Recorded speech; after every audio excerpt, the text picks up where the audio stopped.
Hello, I think. Hopefully everyone can actually hear me. Just adjusting a couple of windows so that I can see what's going on. I'm starting a couple of minutes early, but hopefully everybody is able to hear what I'm saying. Let me know in the comments below in the chat if you can in fact hear what I am going on about.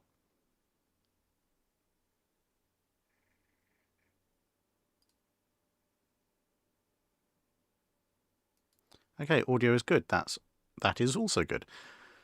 Right, so welcome back, people, for after a somewhat lengthy hiatus when it comes to the live streams of the alternate history questions.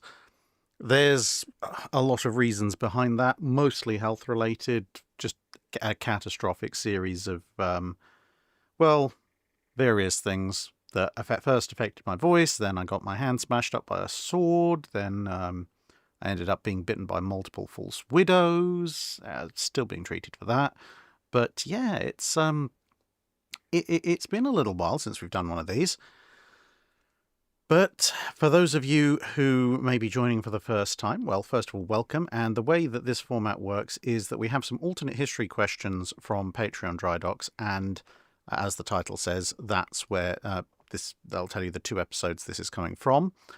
And we're going to go through the alternate history questions from those 2 Patreon Drydocks first, and then with any remaining time that we have, we will take questions from the chat. So if you do have questions, I would say, obviously probably best to hold off until then, because one of the wonderful features of YouTube chats, the scrolling feature, is that it's very, very difficult to actually scroll back very far. Yeah, it's almost like they don't like people. But no, there you go, that's Google for you. In any case, I will also be trying to collect any Super Chat questions and so forth, like the one that's just come in. But let's see how we go. You'll also have to forgive the occasional cough because, yeah, who knew being bitten by a whole colony of false widows somehow induces a cough that you have to try and get rid of. But hey, I'm mostly intact, so here we go. Right, first question was from Jesus Hinojosa, who asks, the Japanese victory at Tsushima is the stuff of legend and influenced Japanese naval thinking to the end of World War II. Had Makarov not been blown up with his ship by an errant mine and survived a year to bring Port Arthur's 1st Pacific Fleet into something a bit more shipshape, could he have successfully defeated Admiral Togo, and if so, what ripples can you see on Japan's naval development?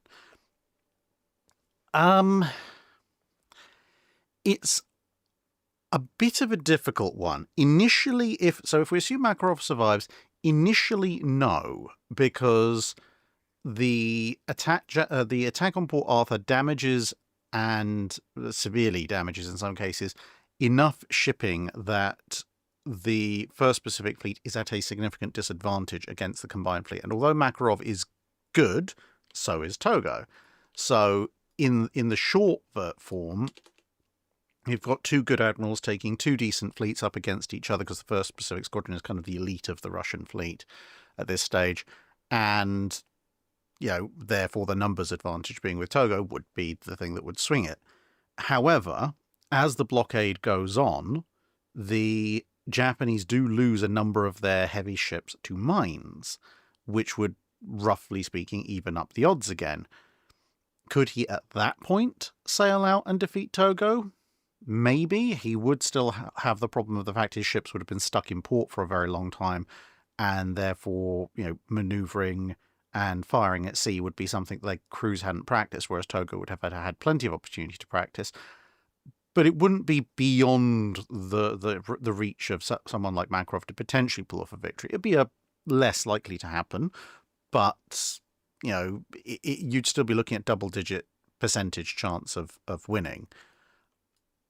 Of course, then you get the question, the whole thing of if Makarov and the 1st Pacific Squadron are around that long, then do you end up with them being told to hold in place, essentially, and wait until Rodzisviensky shows up with the 2nd Pacific Squadron? Because while the 2nd Pacific Squadron is not made up of the best of the Russian fleet. It at least is made up of ships that the Japanese can shoot at, and some of them, under Rozhesvensky, particularly the newer Borodinos, would be something of a threat, and then combine that with Makarov and you might have a chance. So potentially, yes, but it would still be a bit of an uphill climb. Alternate historian Turtleduck asks, modern aircraft have the black box, also known as a flight recorder, which is a device designed to capture and store important data in a flight. So I'm just collecting the super chats for later as well. Right, so we've got the black box. You've got all the different sensors in it that register various things. If you could have a similar device on any number of ships that the channel covers and have them be recoverable to answer questions that you have and would otherwise remain forever unsolved, what ships would you put them on and why? Okay, well, obviously with the black box, as it mentions in the full question, they've got things like speed, altitude, position, control settings, vibrations, cockpit conversations and sounds, etc. With a ship, it's going to be a little bit more difficult because obviously when you're talking about a full-sized warship, even if you have a black box on the bridge, that can only ever really tell you what's happening on the bridge. Maybe if it's wired up, it can tell you things like what the various sensors and dials and gauges are saying in the engine room, but there's going to be huge portions of the ship which it's just not going to record unless you wire the whole thing up like a pinball machine. But if we assume kind of default black box levels of data being recorded, well, the obvious ones to stick them on would be ships that have been mysteriously lost and not found, like HMS Captain, because, well, then we'd know where it was. Ships for which there's a constant amount of debate, like Hood or Bismarck, because, you know, for Bismarck, for example, you could tie it into the damage control panels and have it record all that information so you know exactly how much flooding and fire, etc., at least as far as the Bismarck's damage control section knew, was going on in the ship before it sank. And presumably if it's recording long term, you'd also be able to have it record torpedo impacts, so you'd know exactly how many torpedo impacts occurred and approximately where and that kind of thing. So, yeah, I mean, but basically it'd be just think of a ship that's got a lot of controversy about it, or a ship that has sunk but whose wreck has not yet been found and people would be rather keen to find it. Those would be the ships that I would put them on. And also, of course, like really old ships, because that'd be a way of getting a recording of events that we just do not have prior to the 20th century. Sworn brother of the Ballistic Order of St. John Moses Browning asks, as a young man, the future Admiral Jellicoe survived the sinking of HMS Victoria, and some have pondered how Jutland might have turned out had he died with Tryon. And that got me thinking, what if Beatty had somehow died prior to Jutland? Well, fewer battle cruisers are likely to have exploded, but that being said, while Beatty was a bit of a scumbag and Jellicoe was a better wartime commander, you have mentioned in the past that regardless of his many personal failings, Beatty was still an effective First Sea Lord in the early interwar years. So my question is, what do you think an alternate timeline in which Beatty dies before World War I would look like? Not just the Battle of Jutland itself, but then the naval treaties and the follow-on effects into World War II. And if you had to choose one or the other, would the Royal Navy and the Allies in general in both World Wars have been better off without Beatty or Jellicoe? So, if Beatty dies before World War I, you don't know exactly who's going to get the battle cruisers. It's easy to look at who was second in command of the battle cruiser squadron and say maybe them, but Beatty is around as a senior officer just long enough that there would be potentially at least a rotation, possibly two, of senior officers before Jutland. You know, the one of the defaults would be maybe Sturdy gets put in command because he's the officer that's actually led battle cruisers in a successful action up to that point, but at the same time Sturdy is something of a maverick tactically, and they put him next to Jellicoe because, well, they had to give him a command of some major unit, so they gave him command of one of the battle divisions of the Grand Fleet, but they also put him in the middle so that he couldn't go herring off on his own. The flip side to that, of course, is that, well, Beatty was considered to be a bit of a maverick and they let him have the battlecruiser fleet, so maybe Sturdy would get the battlecruiser fleet and he probably would do a much better job of it. Now, even with what Beatty was able to accomplish post-World War I, with his, his political connections and so forth, I have a feeling that I would be much better off without Beatty, because if Beatty isn't in charge, and let's say for sake of example we get an ideal world and Sturdy is put in charge of the battlecruiser fleet, well, for one thing, he's probably going to take out Seydlitz at Dogger Bank, and Dogger Bank's going to be a generally much more decisive victory for the Royal Navy. And then when we get into the Battle of Jutland, if Sturdy is in charge, he's not going to let 5th Battle Squadron go wandering off by itself. He's going to be a much better commander when it comes to getting the battle cruisers into a gunnery line. And that means that while there is still a chance that something like Indefatigable could still be just blown up because it is an immensely vulnerable ship, with 10 ships firing capital ship grade armament at the German 1st Scouting Group right from the beginning, they may not get the chance to do that, and the 1st Scouting Group may just get very heavily battered straight up going into things. At which point the run to the south would then be quite a decisive British victory. It would be Hipper needing the High Seas Fleet to bail him out instead of Beatty needing 5th Battle Squadron to bail him out. And if the run to the south is a decisive British victory, well, Jellicoe versus Scheer was already a British victory. They inflicted considerably more losses in that phase than the Germans did on the British.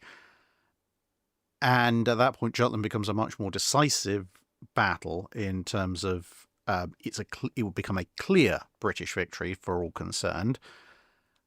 And then that's going to boost Jellicoe's reputation quite considerably, which is going to give him considerably more say once he gets bumped up to First Sea Lord.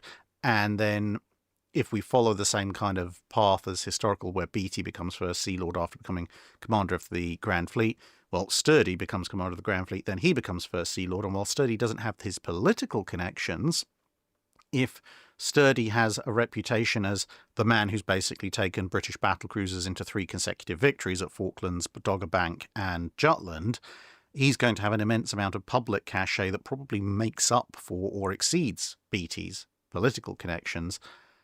And at that point, it basically comes down to, can Sturdy come up with a vision for the Royal Navy and fight for it in a way that's better than Beatty did?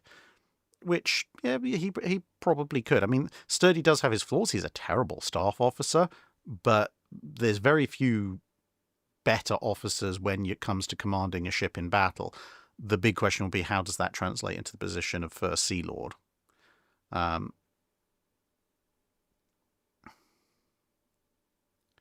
For the people asking, a false widow is a relative of the black widow spider. It's not native to the UK, but it came over in the late 19th century with fruit, I believe, from the Canary Islands. And essentially you can view it as a diminutive of the black widow. The black widow's bite is, of course, very toxic, potentially fatal.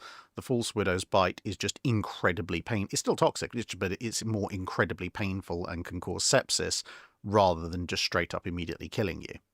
And it turns out, yeah, when you stumble into a small maturing colony of them and they just go completely ape on your legs, it gets very painful very fast.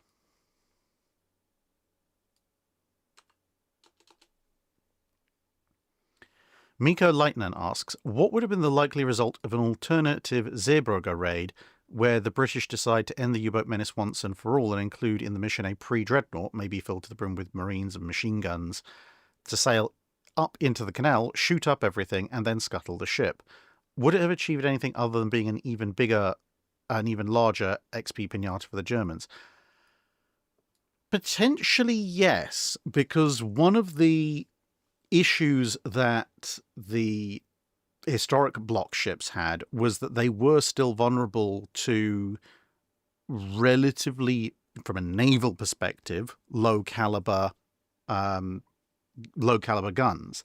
So, old cruisers and the such, like if you've got 4, 5, 6-inch guns, machine guns shooting them up, they can still do a fair bit of damage. If you've got a pre-dreadnought, obviously the upper works are still vulnerable, but a pre-dreadnought is much more designed to duke it out in that kind of environment. So if you were going to do that, you could do some adaptations, perhaps similar to what they did to some of the ships that they took in to the Gallipoli landings. So you know it doesn't have to go very far. It's going on a one-way trip across the channel, so you don't have to carry all that much fuel. That's going to immediately lighten things. You don't have to carry a full load of ammunition for the main guns either, so that's going to lighten things still further. You don't need a good chunk of the crew, because again, you're not going on a particularly long mission. So you're going to save several hundred tons, possibly over 1,000 tons. And with that, what you could do is stick a whole bunch of additional splinter and light armor plating on some of the upper works, particularly the secondary battery, and probably stick a bunch over the steering gear as well, just to be safe, at which point you can sail into the port and just, blow your way through it. There's not a huge amount that the Germans can actually do to stop you at that point, at least in the short term. And then you get it into the canal, turn it sideways, and scuttle it. There's not going to be a huge amount anyone can really do at that point. The only problem is going to be that anyone who's on board, it's going to be incredibly difficult to extract, because while the ship may not be particularly vulnerable to the immediately available directed firepower, anything that's coming to retrieve those men probably is going to be vulnerable. And you don't want to send 2 pre-dreadnoughts in there, because it's going to be very difficult to turn one around. So at that point, I think your best bet might actually be that when you get your pre-dreadnought close to the canal itself, then what you do is actually, because you've plated up the armor plated around the secondary battery, you let loose at point blank range with the secondary battery, the main battery, and a whole bunch of additional guns that you've brought in and stuck on it, and just lay down an absolute curtain of fire to damage and destroy everything in the immediate vicinity. And then when you scuttle it, perhaps also have a bunch of smoke generators or smoke canisters around to create a massive, thick plume and smoke screen.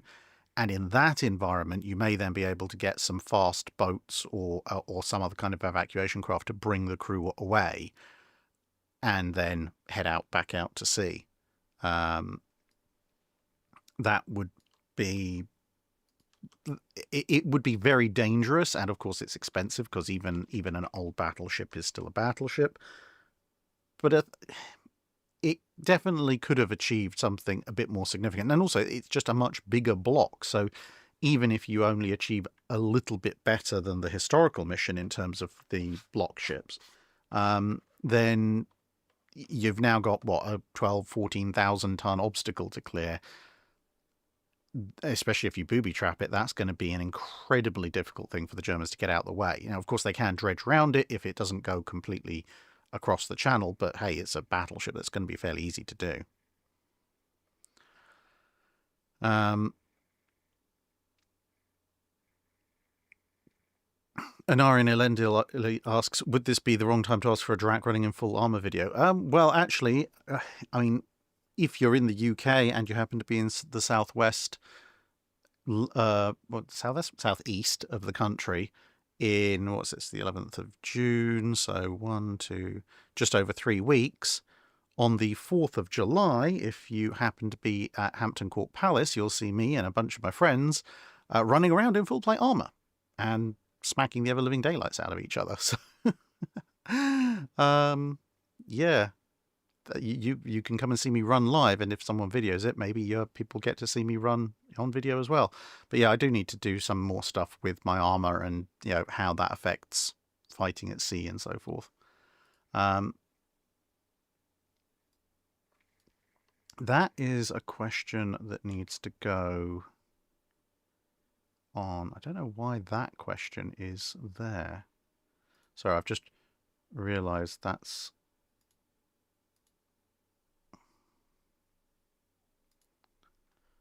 I just realized I've got a question which was under the alternate history, but really actually needs to be in the main Drydock. So I'll pop that over in that one. Okay. Right, Rebel Skvirl asks, I'm not sure this counts as Q&A or alt history, but here goes. 2 questions regarding your April Fool's video on HMS Leviathan. Had Leviathan actually come into existence as per the video, how many early Royal Navy ironclads would have gone unbuilt because the Royal Navy has this monstrous great ship that would have been a colossal expense to maintain? Would HMS Captain, for instance, not have been built? And secondly, when Leviathan was converted to a proto-dreadnought, how in the name of Brunel did they ever keep her in trim? With all that weight right aft in the form of turrets, barbettes, and armour plate, I would think she'd be sailing around with her bow up out of the water and the stern nearly awash. Okay, so the second bit first. You've got to remember that as the development plan goes on, not only by the time she becomes a proto-dreadnought have they removed the entirety of her sailing rig, which, so masts, etc., which, okay, it may not add up to the full weight of all that, the guns aft, but it's significantly affecting stability, and it is still a fair amount of weight. But also, you've got the fact that they are, in the really big modernizations and updates, replacing the machinery. So the massive, big, heavy machinery that's in the original Brunel version is being replaced by progressively smaller and more compact and more efficient and therefore lighter machinery plants. So that's saving a whole ton of weight as well. Plus, when she goes through her ironclad and central battery ironclad phases, etc., she's going to be slathered in huge amounts of solid iron plate. So then being, going over from that to both losing the sponsons, which are going to be a huge weight in and of themselves, also losing her previous armament, and then having that armor plate replaced by thinner and therefore lighter Krupp steel face-hardened armor, that's a whole bunch of saved weight. And then when you look at I actually did do a reasonable degree of planning, because if you look at where those guns are, yes, it looks like most of them are aft of the bridge superstructure, but when you look at the whole form of Great Eastern, it's actually fairly uniform down most of the length of the hull. So keeping her in trim wouldn't be quite as difficult as you think, because there's a huge amount of saved weight that you can play around with, both in terms of just general weight savings and relocating of that weight.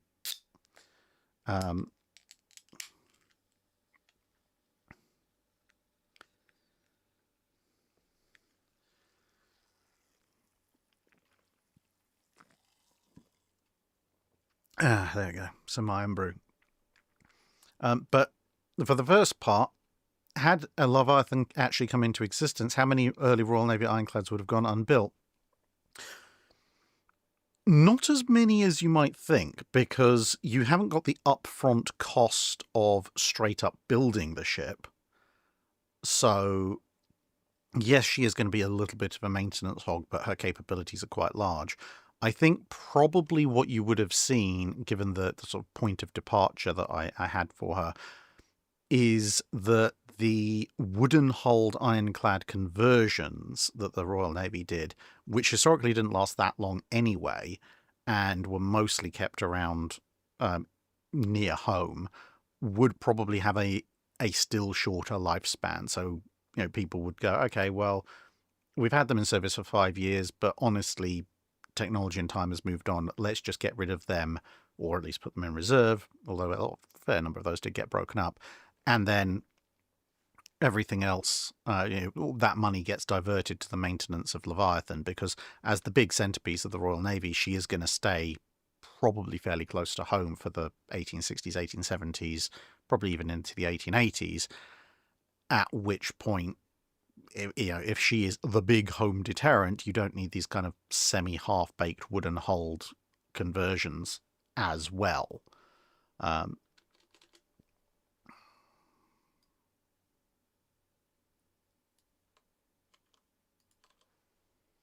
Just grabbing another couple of super chats, which obviously will be answered when we get to the end of the Patreon section. Cram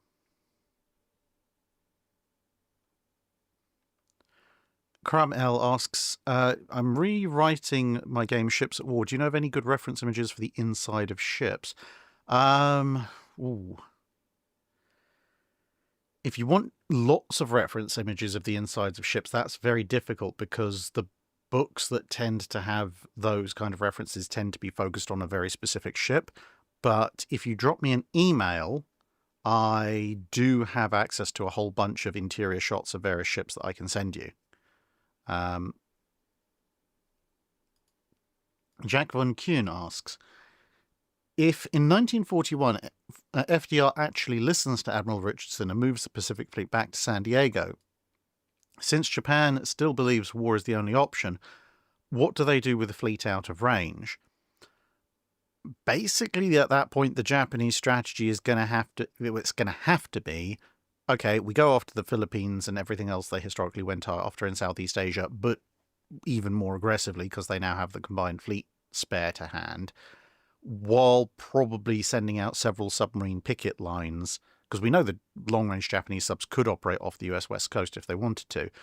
So they'll probably stick at least a picket line outside San Diego, waiting for the US fleet to emerge, probably have another couple of picket lines en route between San Diego and Pearl Harbor, and essentially use them as a combination tripwire and reducing agent. So when the US fleet sails, if it sails, then obviously they'll radio back and go, hey, well, the Americans are coming, and then they'll try a series of submarine attacks and essentially hope that that warning gives them in the combined fleet enough time to get from wherever it is at the time, somewhere in Southeast Asian waters, gather itself off the Japanese coast, and then head out to essentially implement the plan they had during most of the interwar period, which is to continue at least attack and harass the US fleet as it's at sea, possibly even trying to catch it as it comes into Pearl Harbor if they can get things done fast enough, or if they get enough advanced warning. And that's really the only option they can do, because they are on a ticking clock as far as their oil levels go. So they have to pull the trigger sooner rather than later. And if the American fleet is over in San Diego, then yeah, a submarine picket line or series of picket lines is pretty much the best thing they can hope for. Christopher Villenfort asks, what would Drac do? It's May 1930. You've been assigned as the chief naval designer of a fictional country near the Java Sea with full hindsight. Your mission is to design a series of cruisers to act as destroyer leaders and anti-aircraft support for the destroyer squadrons. Their expected tasks for the flotillas will be, in order of priority, convoy escort, scouting, surface raiding, laying minefields, and invasion support. The opposition is expected to be mainly small surface ships and destroyers, with a few cruisers, land-based aircraft, and a handful of old World War I submarines. You've got a reasonable budget, and there are yards to build up to about 13,000-ton ships in the country. However, you lack the industry for boilers, turbines, weapons, armor, fire control equipment, and planes. None of the Big Five or the Soviet Union will sell items to you. How will you design the ships, and from where will you source the parts? Okay, so Germany, Italy, Japan. Hang on a second. Britain, America, Italy, Japan, France, Soviet Union. Okay, so either Germany, France, or Italy are not going to be on that list, because that would be 6 navies plus the Soviet Union. I mean, that's a little bit cheating, but there you go. But if we take it in the spirit that it's meant, which is none of the big navies are going to sell me anything, then I'm probably going to go to Sweden, because they actually do have a full, they've got Bofors, they can sell me guns, they can sell me armor, they can basically sell me everything I need. And if they don't have it, they can acquire it via nefarious third-party means. What ships would I design? If they're mainly supposed to be big destroyer leaders and anti-aircraft support for destroyer squadrons, I would, given that the other things like convoy escort, scout, surface raiding, laying minefields, invasion support, I would actually go for something like an Abdeel class on steroids. Because the Abdeel class, they have the armament of a medium to large destroyer historically, and are really, really high speed and a load of mines. So essentially what I would do is reduce the internal mine capacity, and then the mine rails up on deck could kind of double up as depth charge rails when it's not on mine laying duty. And then with the spare space and weight, that would allow me to stick maybe 3 or 4 quadruple torpedo launchers in, and maybe an additional gun emplacement. And then I'd be looking for, what's the heaviest dual-purpose gun I can get? Because, the Abdiel 4-inch armament is fine for their purposes, but it's probably a little bit light if you want to act as destroyer leaders, unless you stick like 6 twin turrets or twin mounts on there. So yeah, essentially taking the approximate displacement and profile of an Abdiel and just slightly dialing down the mine layer aspect and dialing up the guns and torpedo aspect, because then I have something that's more than fast enough to keep up with my destroyers. It's got quite a heavy anti-aircraft battery. It's got torpedoes to take out larger enemy ships like cruisers. It's fast enough to do scouting. It's got depth charges and guns to do convoy escort, and it's got the range to do that. Surface raiding, it's fast, it's got guns, it's fine, and in that role you can stick a whole ton of supplies where the mines would otherwise be. Laying minefields, well, it's got the mine laying capacity. Invasion support, I mean, it's probably going to be slightly lightly armoured, but it's going to have a whole ton of guns that are around about the right size for mass saturation shore bombardment. So I think that would be all to the good, really. Mike Lima 777 asks, in 1938, Nelson, Collingwood and Thomas Cochrane appear at Portsmouth in their 30s and with knowledge of modern technology. Assuming they aren't immediately made into admirals again, which ships would they want to command, or would they all fight to command a tribal class destroyer? I mean, Cochrane is going to be right down there in the tribal class, as he's going to demand to be commodore of whatever flotilla the tribal class are in, and just leave him there and he's going to be very, very, very happy. Collingwood, I think, would probably be happy in the home fleet, kind of playing a little bit more defensively, but having a force of large ships to guard, or even as just part of the home fleet, as commander of a battleship. He's probably very happy in that role. Nelson's going to want an offensive command, so assuming that they're going to put them in charge of individual ships rather than, as you said, make them straight into admirals, I have a feeling Nelson's going to be petitioning to go to the Mediterranean, at least at first. Obviously, then the Mediterranean turns out to be a bit quiet because Italy doesn't get involved as soon as Britain and France think they might. So Nelson might be petitioning to race back home to fight off the Norwegian coast, but I think Nelson might very much like something like HMS Renown. It's fast, it's got heavy guns, and it's all over the place. It's in Norway, it's in Force H in the Mediterranean, and when Renown is 35,000 yards away from Bismarck on the morning of Bismarck's final battle, and Tovey orders her away, and then doesn't summon her back, Nelson might obey the order to back off a little bit while the battleships engage, but as soon as he hears the gunfire, he's going to be bringing Renown racing back in to plink some 15-inch shells into Bismarck.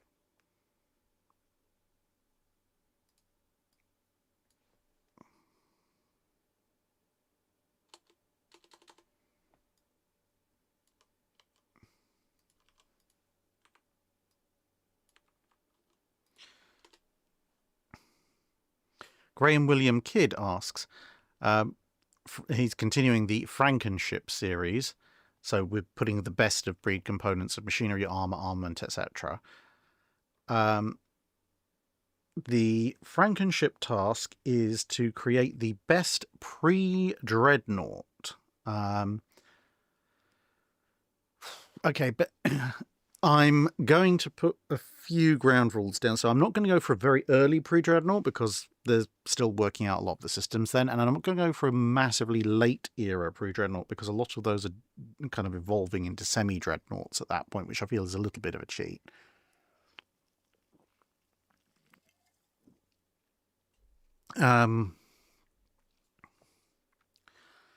So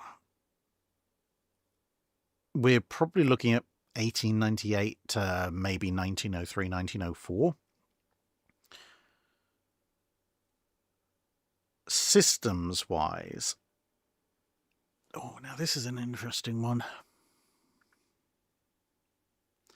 I mean, there's a number of pretty solid options for your twin 12-inch guns with not a massive amount to choose between them, so...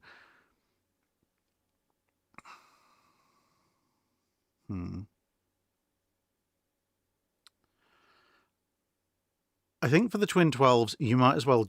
I think for the gun armament generally, you might as well just go with the British, because they've got 12-inch guns for your main armament, 6-inch guns for your secondary battery. You're not really losing out much on that, compared to going with anyone else who's got similar kinds of armament. But the actual turret itself and its rotational mechanisms, I'm actually going to take from the French, because at this point in time, the French have just about cracked electrical rotation and elevation, as opposed to pneumatic or hydraulic systems. And nobody else really had. So I think that's definitely going to help. I mean, torpedo-wise, it doesn't really matter, because pre-dreadnought torpedoes are really a bit of a silly thing. Armor, again, in that time period, I'd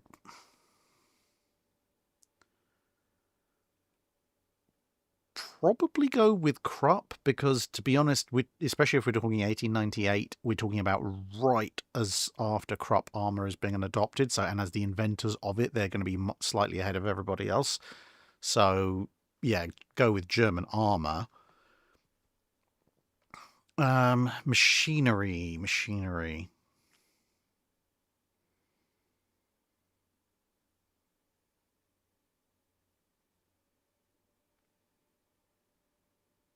I mean, the actual engines, again, you could go with any number of people. The engines were, to a certain extent, much of a muchness. But the boilers, I think I might be tempted to actually go with French boilers from the big navies, simply because they were a little bit faster on the uptake with some of the newer boiler tech compared to the Royal Navy at that exact moment. I was thinking I think that probably covers all the necessary systems.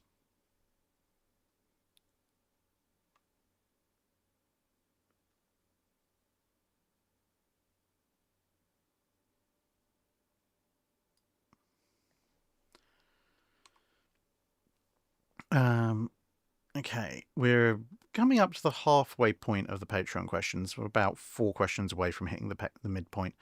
David B asks, after listening to Dr. Clark's German cruiser policy video, I was curious if the Germans had sort of followed his advice, and instead of moving on to the Admiral Hippers, if they'd standardized on the Deutschland hull and churned out 3 triple 11-inch gun turrets with 3 screws for 30 knots, what effect would that have on the British? And what if the Scharnhorst class is also standardized as he theorized, and they churned those out instead of Bismarck, except possibly shoehorning in either a triple 14 or twin 15-inch guns, if that's possible. If these 2 steps are taken, how do you see it impacting the run-up to an execution of World War II? Well, it would be a very interesting move to see how they could fit 3 triple 11-inch guns onto a heavy cruiser hull, because, I mean, 3 triple 11-inch guns is what the Scharnhorst have, admittedly somewhat upgraded guns and shells, but still, I mean, realistically, you're not getting a 3 triple 11-inch guns and 30 knots on anything much less than about 18 to 20,000 tons, which, okay, to be fair, the later Hippers were pushing that anyway. But if they standardize on what is effectively then a supercruiser, and they start building them around the time of the Hippers, you're going to be looking at that's going to be an interesting scenario, because that's enough warning pre-war that everyone else is going to have to start churning out supercruisers, because you can make arguments one way or the other between a heavy cruiser like a County versus a Deutschland.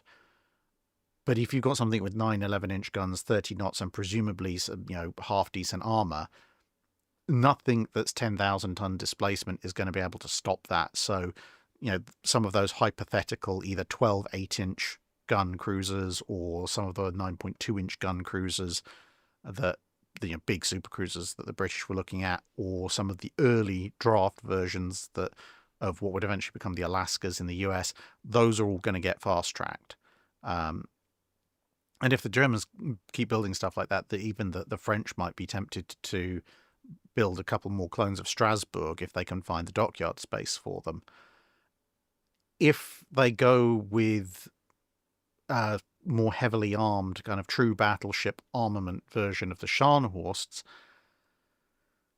then I think, well, I'd want to say that accelerates the British battleship building program, but as I've covered before, they really can't, because they're desperately trying to improve both armor production and gun production so that they can further expand the battleship building program. And that's where you get the Vanguard program, because the armor manufacturing industry gets its game up a bit quicker than the armament industry.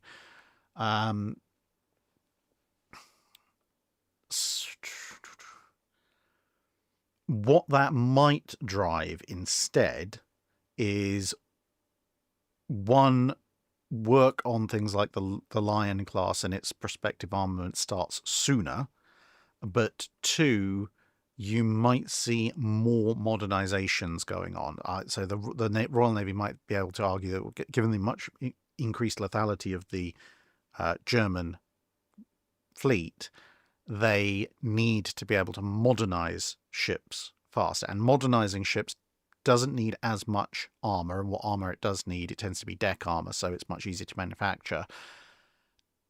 And it doesn't need new armament because you're reusing the existing armament, and there is the dockyard space for it. So instead of doing, Warspite, Queen Elizabeth, Valiant, and Renown, you might end up with them doubling up on that and saying, okay, well, maybe the R class are a little bit long in the tooth, but there's still going to be enough to hold off those 11-inch super cruisers.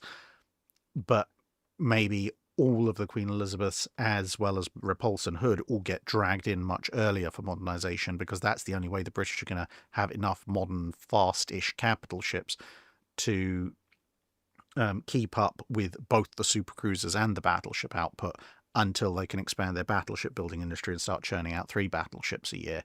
So I think that would probably be the Royal Navy's response.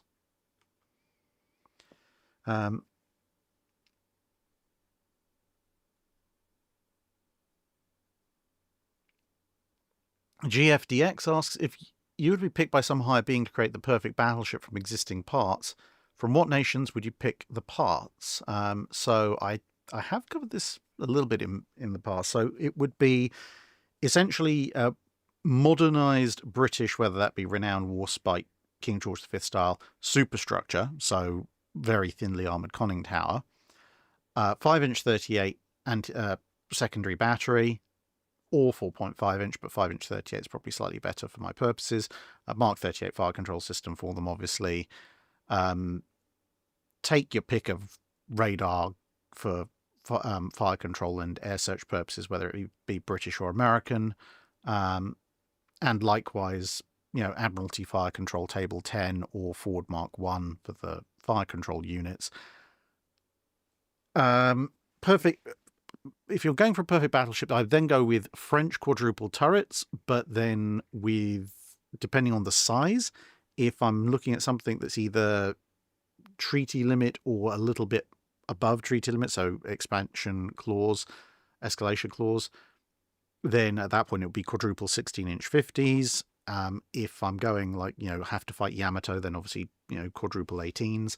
So you'd be looking at Richelieu style 2 quads forward with either 16-inch 50s or 18-inch guns. And propulsion, I'm going to be borrowing from the French. Armor, battleship scale armor, I'm going to be taking British battleship scale armor, but French force circulation boilers, so I can get maximum power output. The rest of my structure is going to be American STS steel. And yeah, I think that pretty much covers it.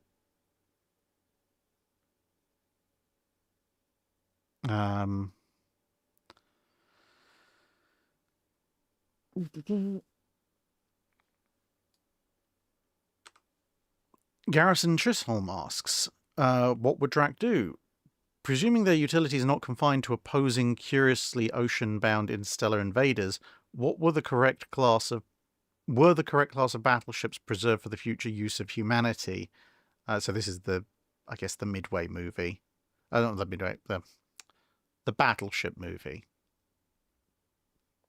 For this question, let's assume that any ship afloat in 1930 had 3 sisters that all survived World War II. So could I interest you in 4 Strasbourgs or 4 Vanguards, etc., etc.?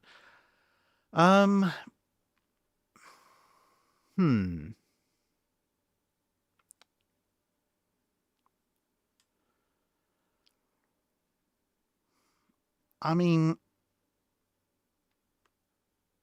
it's given the ships that were actually built, I could point to a few paper designs that might be better candidates. But in terms of the ships that were actually built,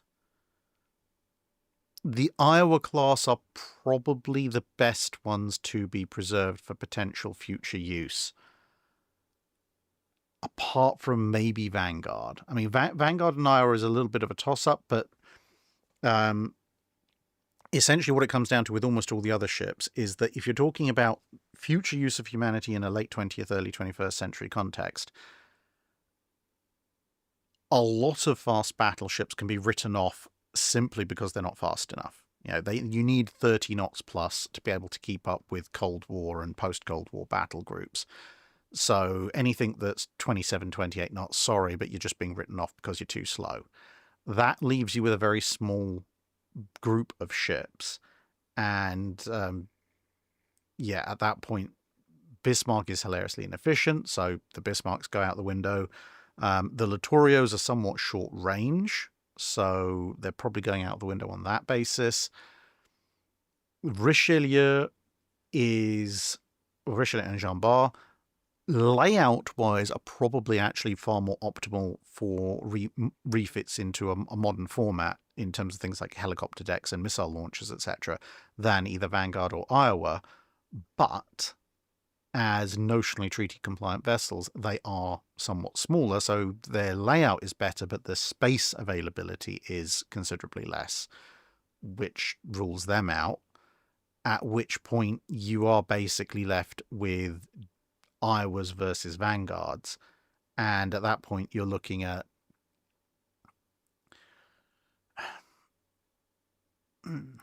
the Iowas are faster. Vanguard, with its external armor, actually has slightly more internal volume to exploit, and Vanguard has better seakeeping.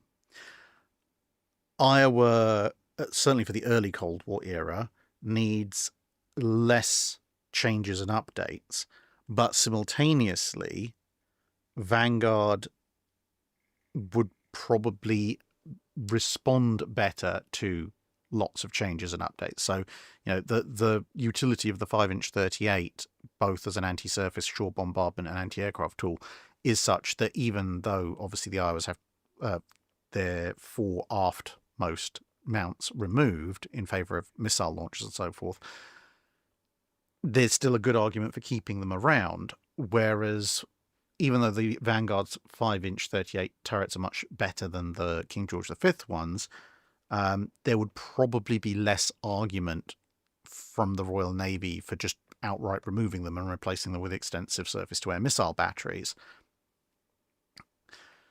The other thing, I think, is, deck landing space aft. I think Iowa probably has a slight advantage there based on hull form. So yeah, it's a little bit of a toss-up, but there are strengths and weaknesses to both Vanguard and Iowa for keeping them around, assuming that they're both a class of 4. But it is pretty close. I think it would come down to exactly what are you valuing out of it. Are you trying to keep it primarily as a gunship? Are you looking at trying to very heavily refit it with modern technology? How much are you valuing speed? Are you talking about surface action group leaders, in which case the fact that Vanguard's fractionally slower doesn't make too much odds? Are you trying to keep up with nuclear-powered carriers, in which case the additional few knots that the Iowas can do are probably going to swing the balance? That kind of stuff.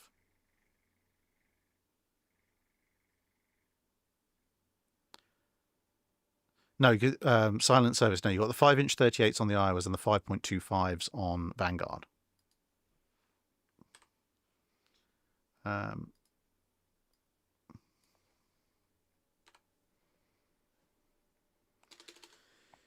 Mead boy. So that's if the gods had wanted us to be happy, they would have given us an alcoholic, a honey-based alcoholic drink. Oh, look, mead. That's the whole full title. Asks, in an alternate history, the Washington Naval Treaty doesn't happen.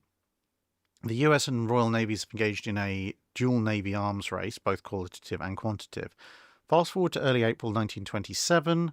There's a dispute between Canadian and American fishing ships, and both sides are escorting their fishing fleets with a handful of light cruisers and some destroyers.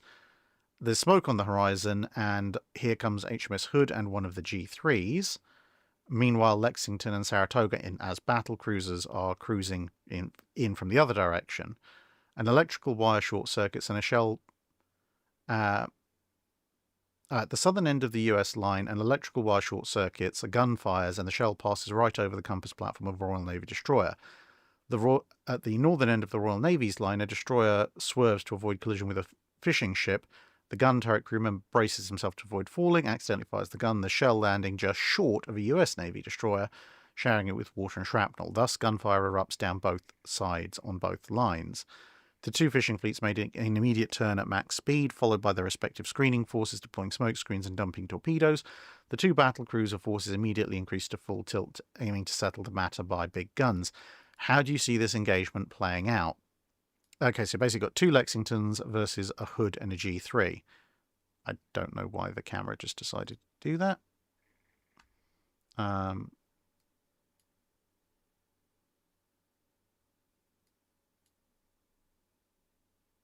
Why is it not moving? Ooh, that's too far. Oh, I don't want tracking, you stupid thing.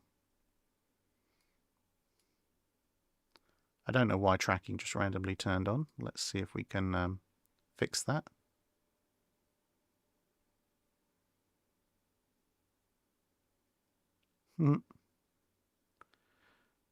Possibly not.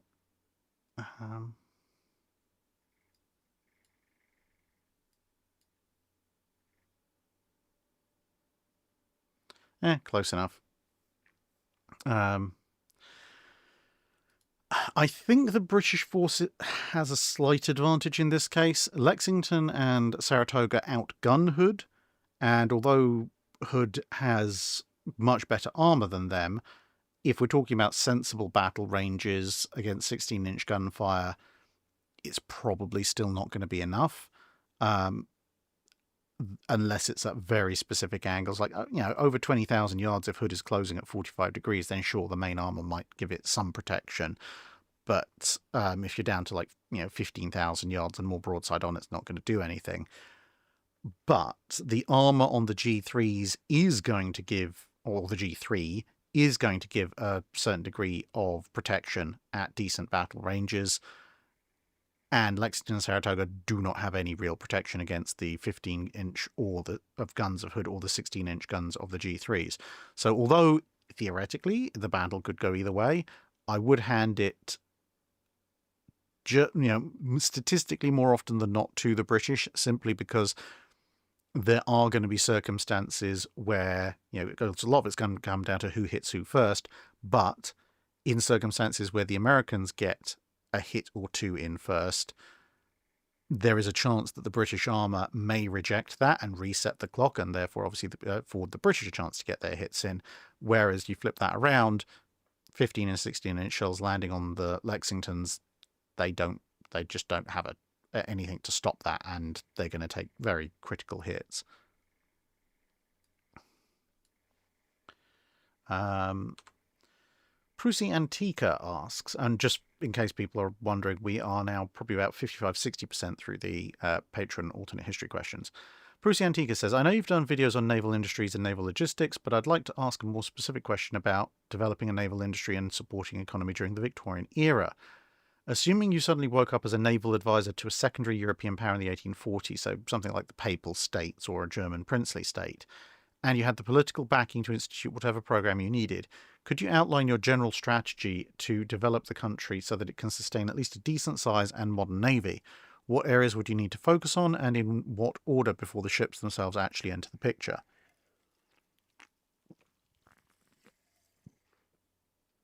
So obviously first you have to ensure you've got access to the sea.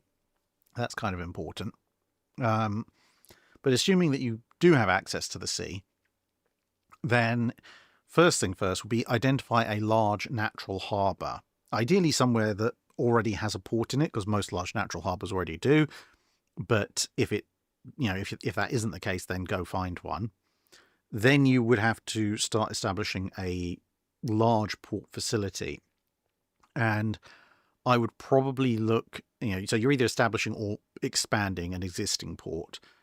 And you'd want to emphasize trade and the civilian side of the port as much as the naval side, because you need to bring in money, and trade is a good way of doing that, even if you have to offer, favorable trade and tariff rates in that particular port. Maybe look at railways to expand its carrying capacity so you can, carry things to other countries as well.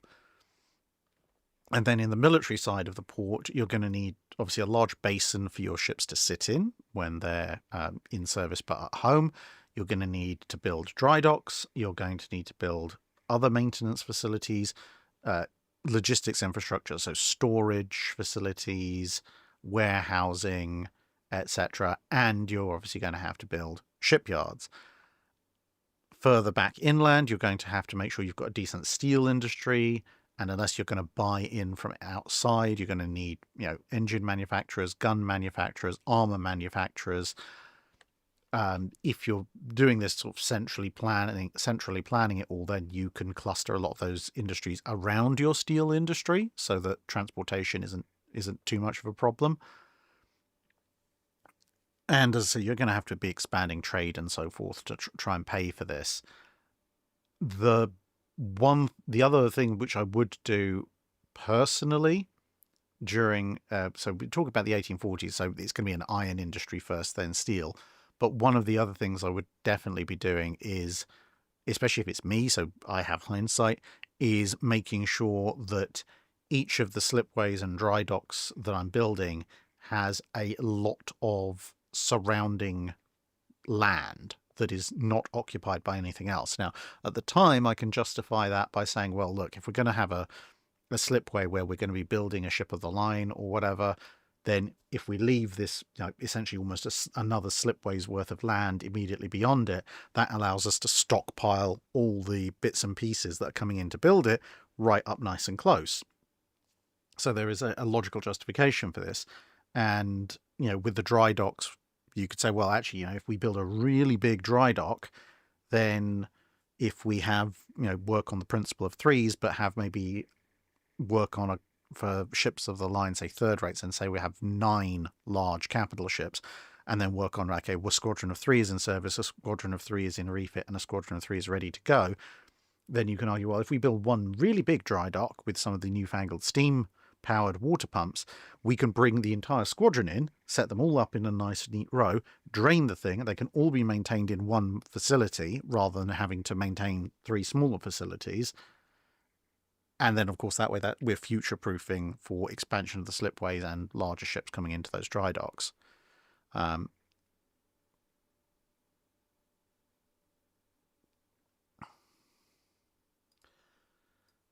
So yeah, that would be what, and that's all the stuff I'd be looking at before I even really build the first major ship.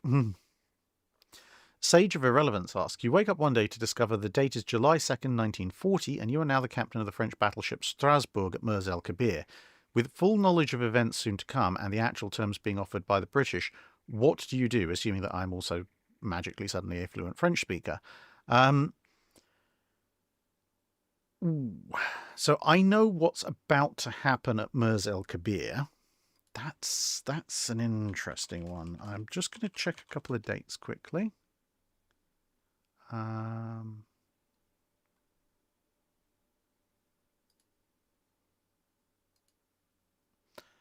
Well, you know what?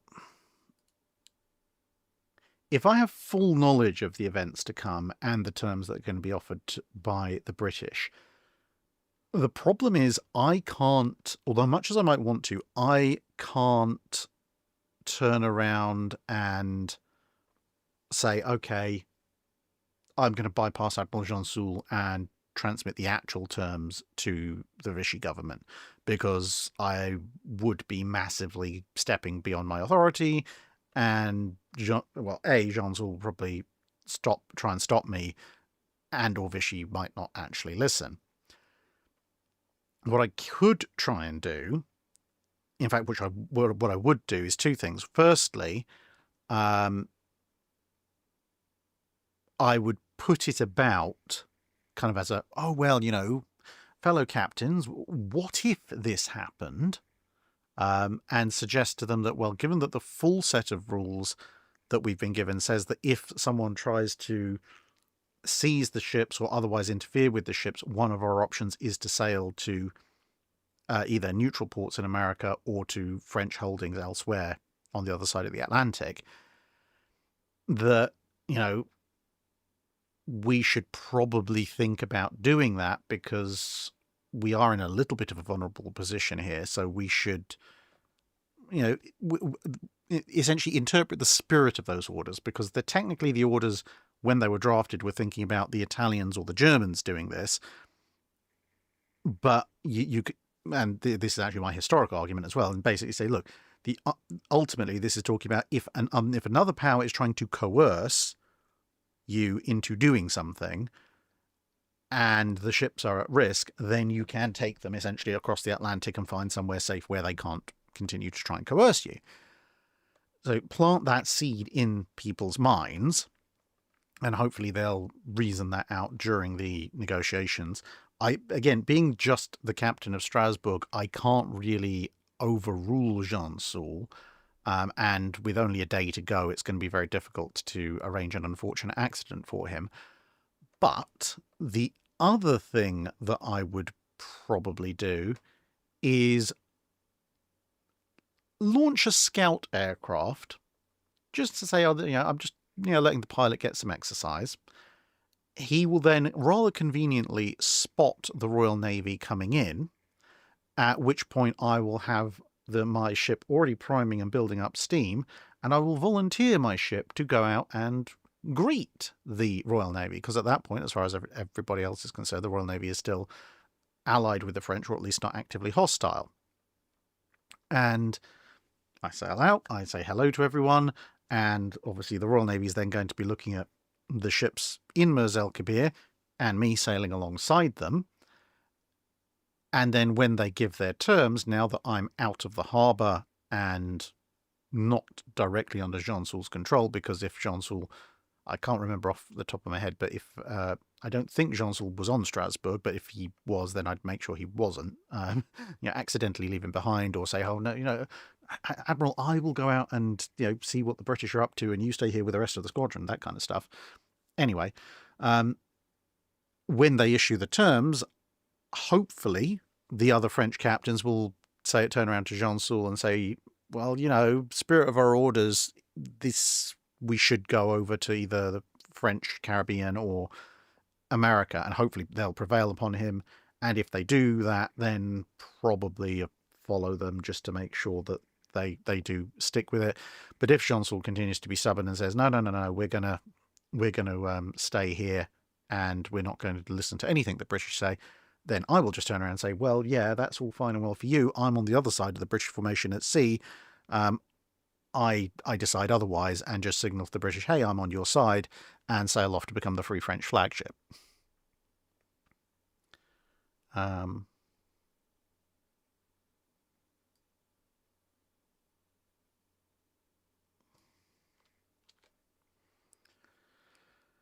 Which might also help with the Battle of Dakar, to be honest, if this brand new Free French flagship rocks up and just says, hi, Richelieu, do you want to come join me?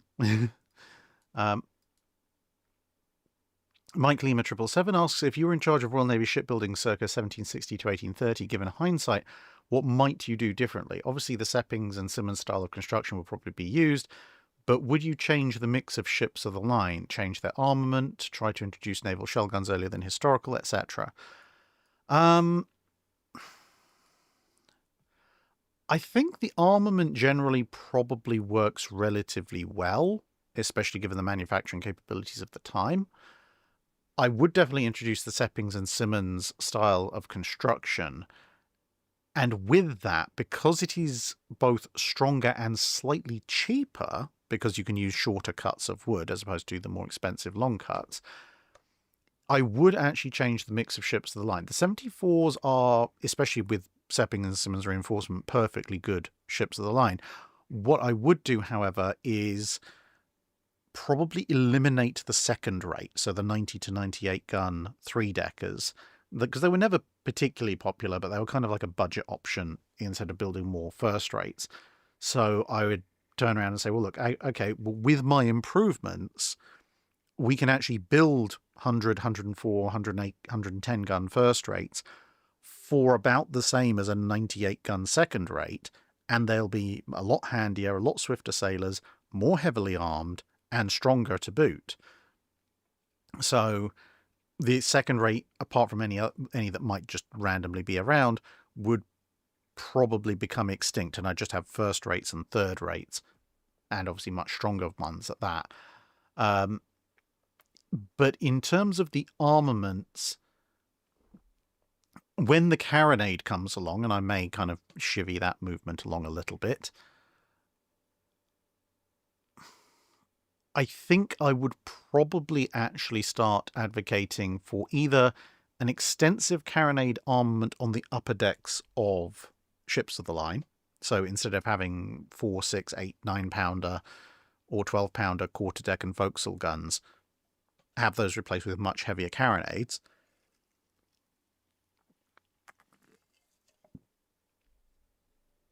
And possibly also make an argument for the 12-18-pounder armament, at least on first rates, which would be the third gun deck, the uppermost main gun deck, to possibly also be replaced with carronades.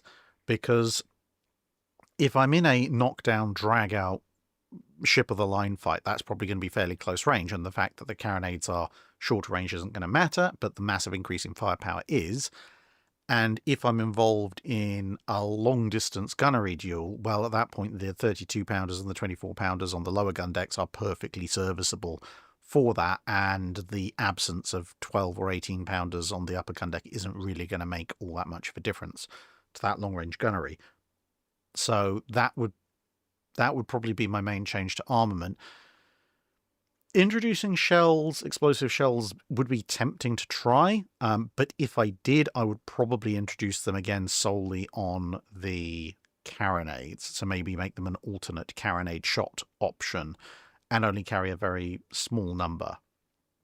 Because, frankly, having explosive shells in the bowels of a wooden ship of the line in the 1780s, 1790s doesn't fill me with great joy. Whereas if it's on, say, the upper deck carronades, maybe squirreled away in the forecastle or something, then it's a limited but very devastating weapon in an area that, if hit, isn't going to critically endanger the ship, and with a relatively small amount of ammunition, you can fire it all off at the enemy pretty quickly before you get badly hit anyway. So, yeah, just reiterating for those of you who are in the chat, I've got 1, 2, 3, 4, 5, 6, 7, 8, 9. Got 10 more alternate history Patreon questions, which I'm going through. Then we've got a bunch of super chats. Excuse me. And then once we've gone through those, then I will get to questions in the chat. So you're perfectly fine. You can put questions in the chat now, but you may want to copy paste them so that you can reiterate them when I get round to taking questions from the chat itself. So yeah, we're not doing too badly. I mean, it's we're about an hour in, so yeah, I think with the sort of hour and a half-ish of Patreon questions is probably going to be something we're going to be maintaining. Also, in terms of proximate announcements, as I pointed out earlier, if you are in the Hampton Court area in southwest London on July the 4th, if you happen to be in the UK, then I'll be there fighting in my medieval armour. Also slightly more proximate to that, if you happen to be going to the Chalk Valley Living History Festival on the 26th of June, so that's 2 weeks and a day from now, I'll be there on the Friday. So you can find me wandering around vaguely looking bemused at the whole thing. Anyway, back to questions. A gunnery officer asks, what would happen if Teddy Roosevelt ran for a third presidential term in 1912 and eventually a fourth and won? What would happen with the US Navy when he's commander-in-chief? And do you think the US Navy would start its build-up earlier than 1917? Would the US join World War I in 1914 or 15 and eventually join the British fleet in trying to contain or engage the German fleet? Well, obviously I'm not an expert on US internal politics, past or present, but assuming that he can do that, and I know that the term limits were only really set in stone post World War II, I think Roosevelt would. I mean, if I'm remembering my Roosevelt history correctly, and feel free to correct me in the chat, but I think when he made his runs that he wasn't successful for, he was actually running under his own party banner. I think it was the Bull Moose Party. So actually, if he can get enough people elected, if he gets elected president and presumably some other people from his party also get elected, he might have a bit more of a reign on government to fund the Navy more than, because if you look at historically the US administrations at the time, while one party was more in favor of a big Navy than the other, they were both somewhat isolationist up until mid to late 1910s. If Roosevelt is kind of doing his third party thing and he actually gets a decent majority as well as becoming president, then obviously theoretically the people that are elected to serve as Bull Moose congressmen will agree with him. So yeah, at that point he could start a naval build-up considerably earlier than 1917, probably under the justification to the general American public that the fleet is necessary to safeguard America's interests and to enforce the Monroe Doctrine, i.e. acting as a defensive shield against possible overspill of a massive war in Europe, rather than necessarily couching it as an expeditionary force to go and enforce US will elsewhere. As far as would the US join World War I in 1415, the US public generally was against the idea, and there was a fairly large amount, if I recall correctly, of German immigrants and descendants of German immigrants who are actually lobbying the US to join the other side. But with a bigger Navy and with Teddy Roosevelt, I think he might have, whereas historically the US leveraged the Lusitania incident into forcing the Germans to back off submarine warfare for a bit, he might be able to leverage the Lusitania incident into at least a naval conflict.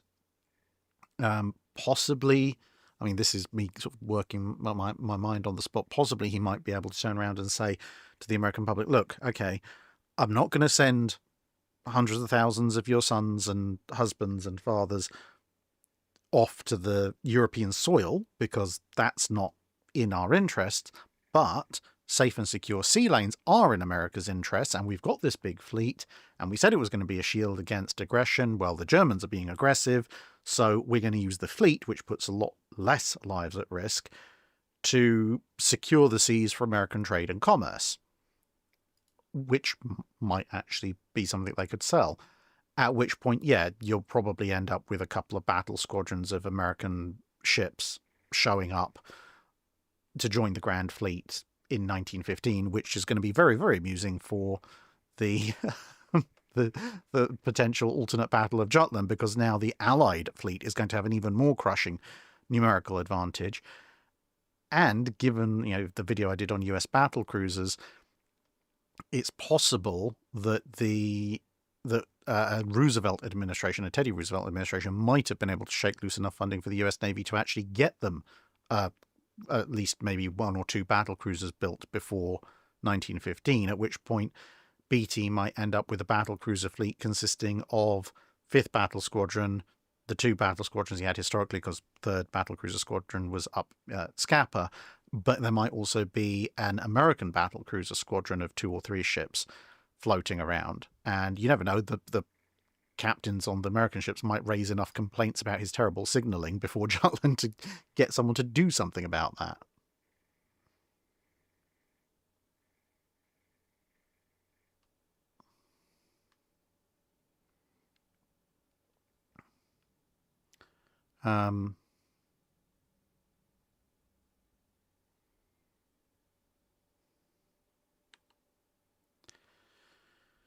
Yeah, with some people asking question about Roosevelt and more intervention. Well, the main thing I'm thinking of is the somewhat war-averse and isolationist nature of the general American public. If I put myself in Roosevelt's shoes, it would be much, I think, and obviously those of you in the States who are more familiar with that period of history internally, feel free to correct me, but I would think that it would be easier to get an earlier amount of intervention in if you cast it in the role of, we are sending a very specific force, our Navy, who mostly should still be fairly safe, to go and enforce freedom of trade on the seas for Americans at sea and for American merchant ships.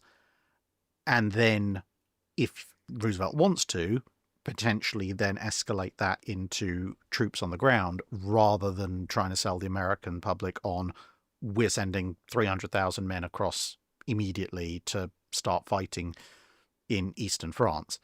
Quite apart from the fact that in 1914 the US Army doesn't even have 300,000 men to send. I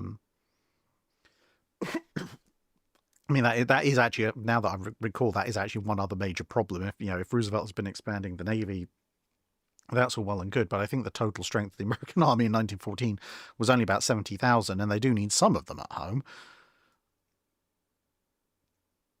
Jack Hirsch asks, in the Nuremberg trial documents, it came to light that at some point Hitler apparently said during one of his meetings with his generals that he believed if the High Seas Fleet had had 2 more battle cruisers, or the Battle of Jutland had started in the morning, the Germans might have won the war. This seems ridiculous to me, as the British had read their codes, therefore I don't see what difference the battle starting in the morning could have made.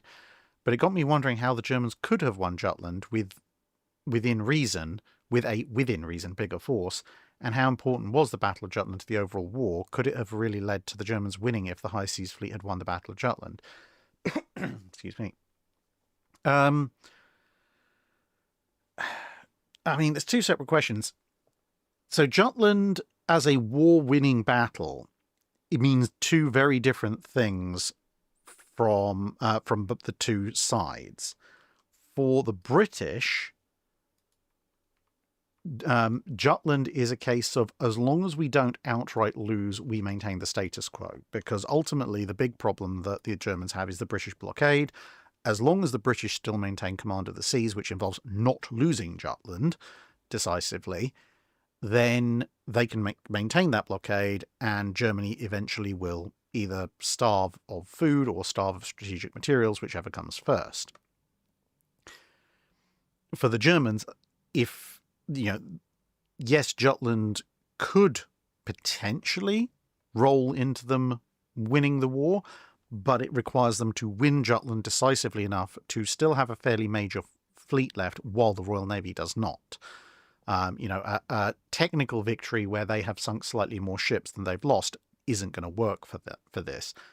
But the reason I say that is that if you can decisively break the Royal Navy at Jutland, then firstly, you can then use your surviving ships to break the northern blockade, because that's mostly made up of small cruisers and armed merchant cruisers. So, first, what's left of first scouting group plus a few of your regular cruisers will easily clear that up. You clear that up, you're cutting off British access to Norway.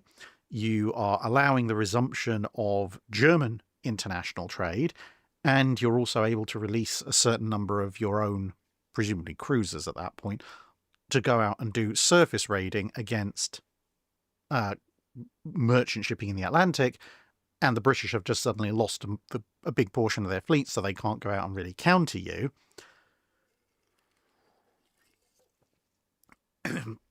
And you combine that with escalating losses from the U-boats, and given that in 1917 the U-boats alone came somewhat close to legitimately knocking Britain out of the war, you combine the morale effect of losing the most of the Royal Navy at Jutland with surface raiding of merchant ships, which is going to basically rule out convoys being a thing because there just aren't going to be the surface vessels to escort them, plus the submarines, which are also obviously going to have an easier time of things given that most of the escorts the Royal Navy has out there that could threaten submarines are going to either be pulled back or be sunk by German surface raiders. And then Britain isn't militarily knocked out of the war, but it is essentially much more quickly than what they're trying to do to Germany, starved out of the war by the fact they just don't have access to overseas trade and supplies. So, yes, it's possible, but it does involve a rather implausible number of Royal Navy casualties against a rather implausibly small number of German casualties.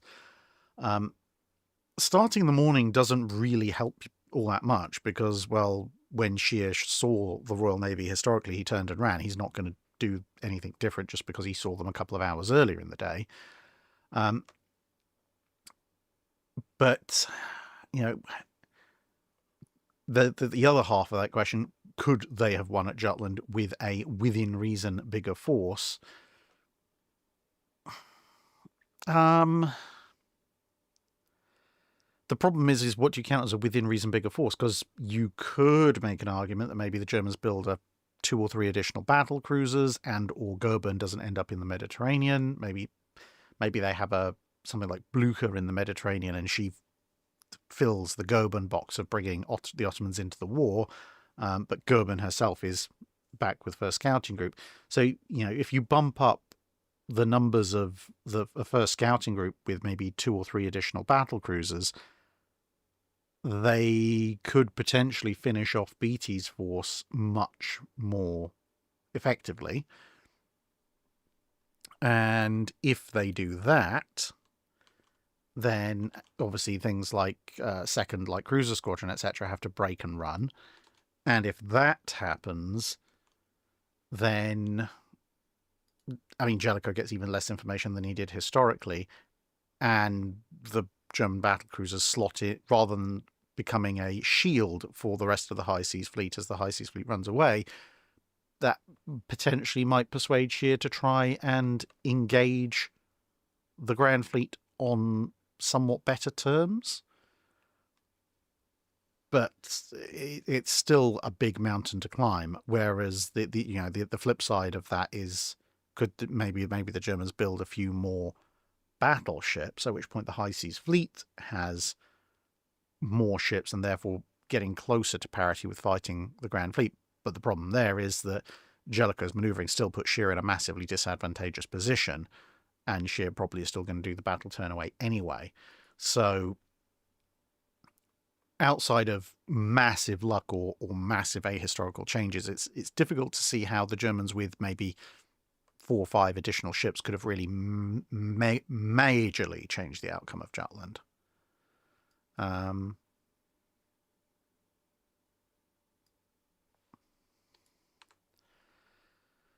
Daniel Geaton asks, had the Washington Naval Treaty never been created, would the fleets of the interwar period have looked different? And would it have shifted attention away from aircraft carriers in preference for continuing the idea of big gun dreadnoughts? If the Washington Treaty wasn't created, then yes, the fleets of the interwar period would look very, very different.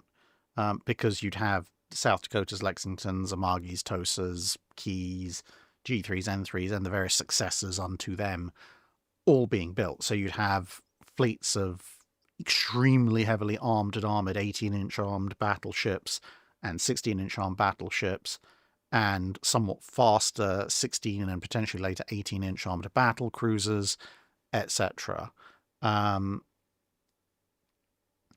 Which, yeah, that's going to be and of course the other thing is that a lot of the ships that are retained historically in interwar fleets, especially at the lower end, things like the occasional 12-inch ship, anything armed with a 14-inch gun, and to be honest, even the slower 15-inch ships, they're all going to be very rapidly obsoleted. So even things like the Queen Elizabeths are going to be seen as the minimum price to entry for a 1930s fleet that wants to take itself seriously.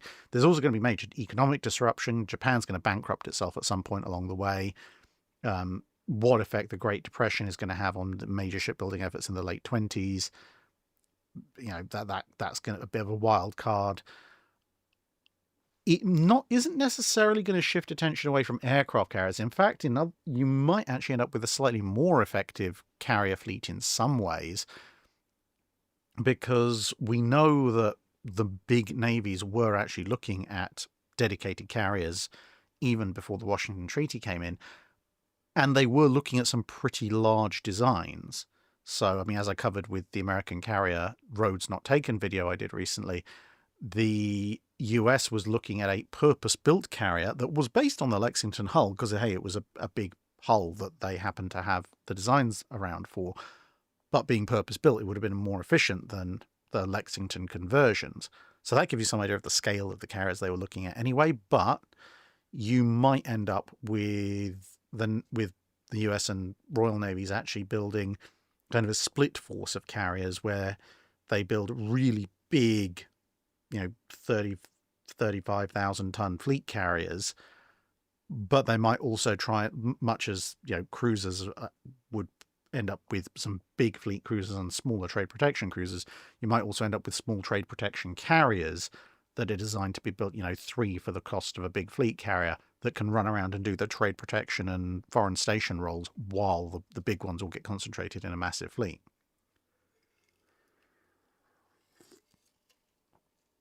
Jimmy the Nail asks about an email he sent about getting Admiral Percy Scott video. Currently, that's penciled in for early next year. It's a very long list for videos, but also the research for that is still ongoing. But I would say, what's it, June now? Probably 7-8 months or so, all things being equal.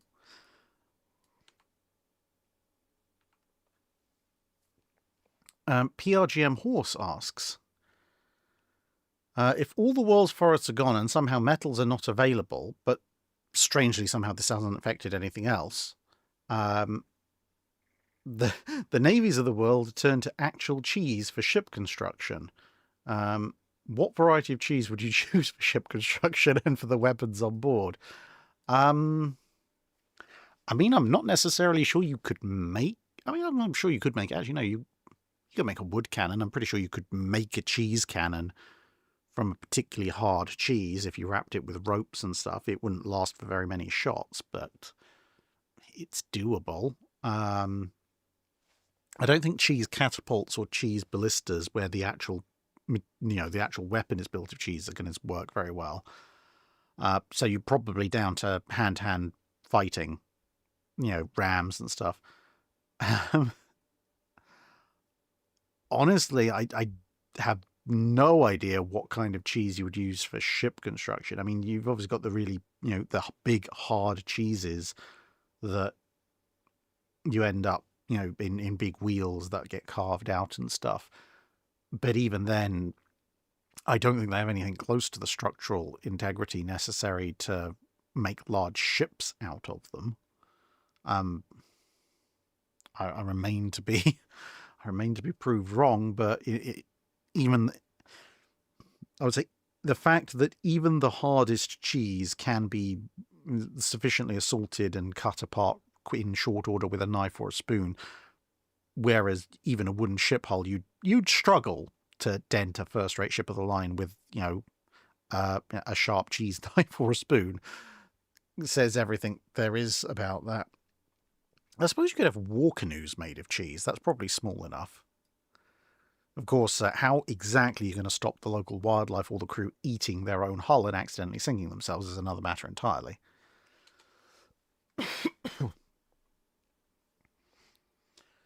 Class A Cornate asks, if the US decides that the best way to get out of the Depression is to dump money into the military, and starting from FDR's inauguration, the US withdraws from the naval treaties and begins building at a World War II rate, how does this affect Second London and World War II? I mean, Second London doesn't happen, because that's effectively the Americans turning around shortly after London won and going, okay, here's our notice of withdrawal, treaty no longer is in applicable, and we're building stuff. At which point, to be honest, everybody probably dusts off their designs that they prepared just in case the London Naval Treaty didn't work out anyway, and starts building them. So the Japanese are going to start replacing the Congos. The British are going to start building Design 16A. The Americans are obviously going to build their own stuff. And that's actually going to be a very interesting naval arms race, because a good chunk of the shipyard and armament industry shutdowns that happen in the UK happen during the mid to late 1930s and some of the early 1930s as well. In this scenario, a good chunk of them are either going to be still online and available for the emergency work, or have just recently gone offline and still reopenable. I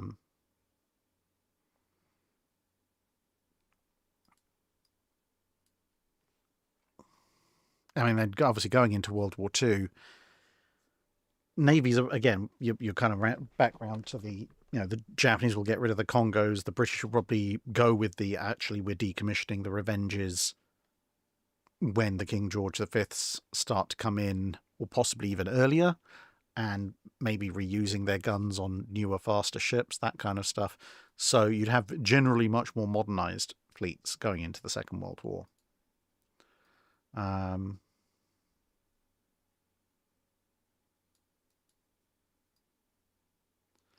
Graham William Kidd, because remember we're taking questions from two sets of Patreon questions. It's actually getting quite cozy in here with the amount of heat my computer's kicking out. He says, your paper Frankenship task for the second Drydock is to create the best armoured cruiser. Oh, now that's a good one.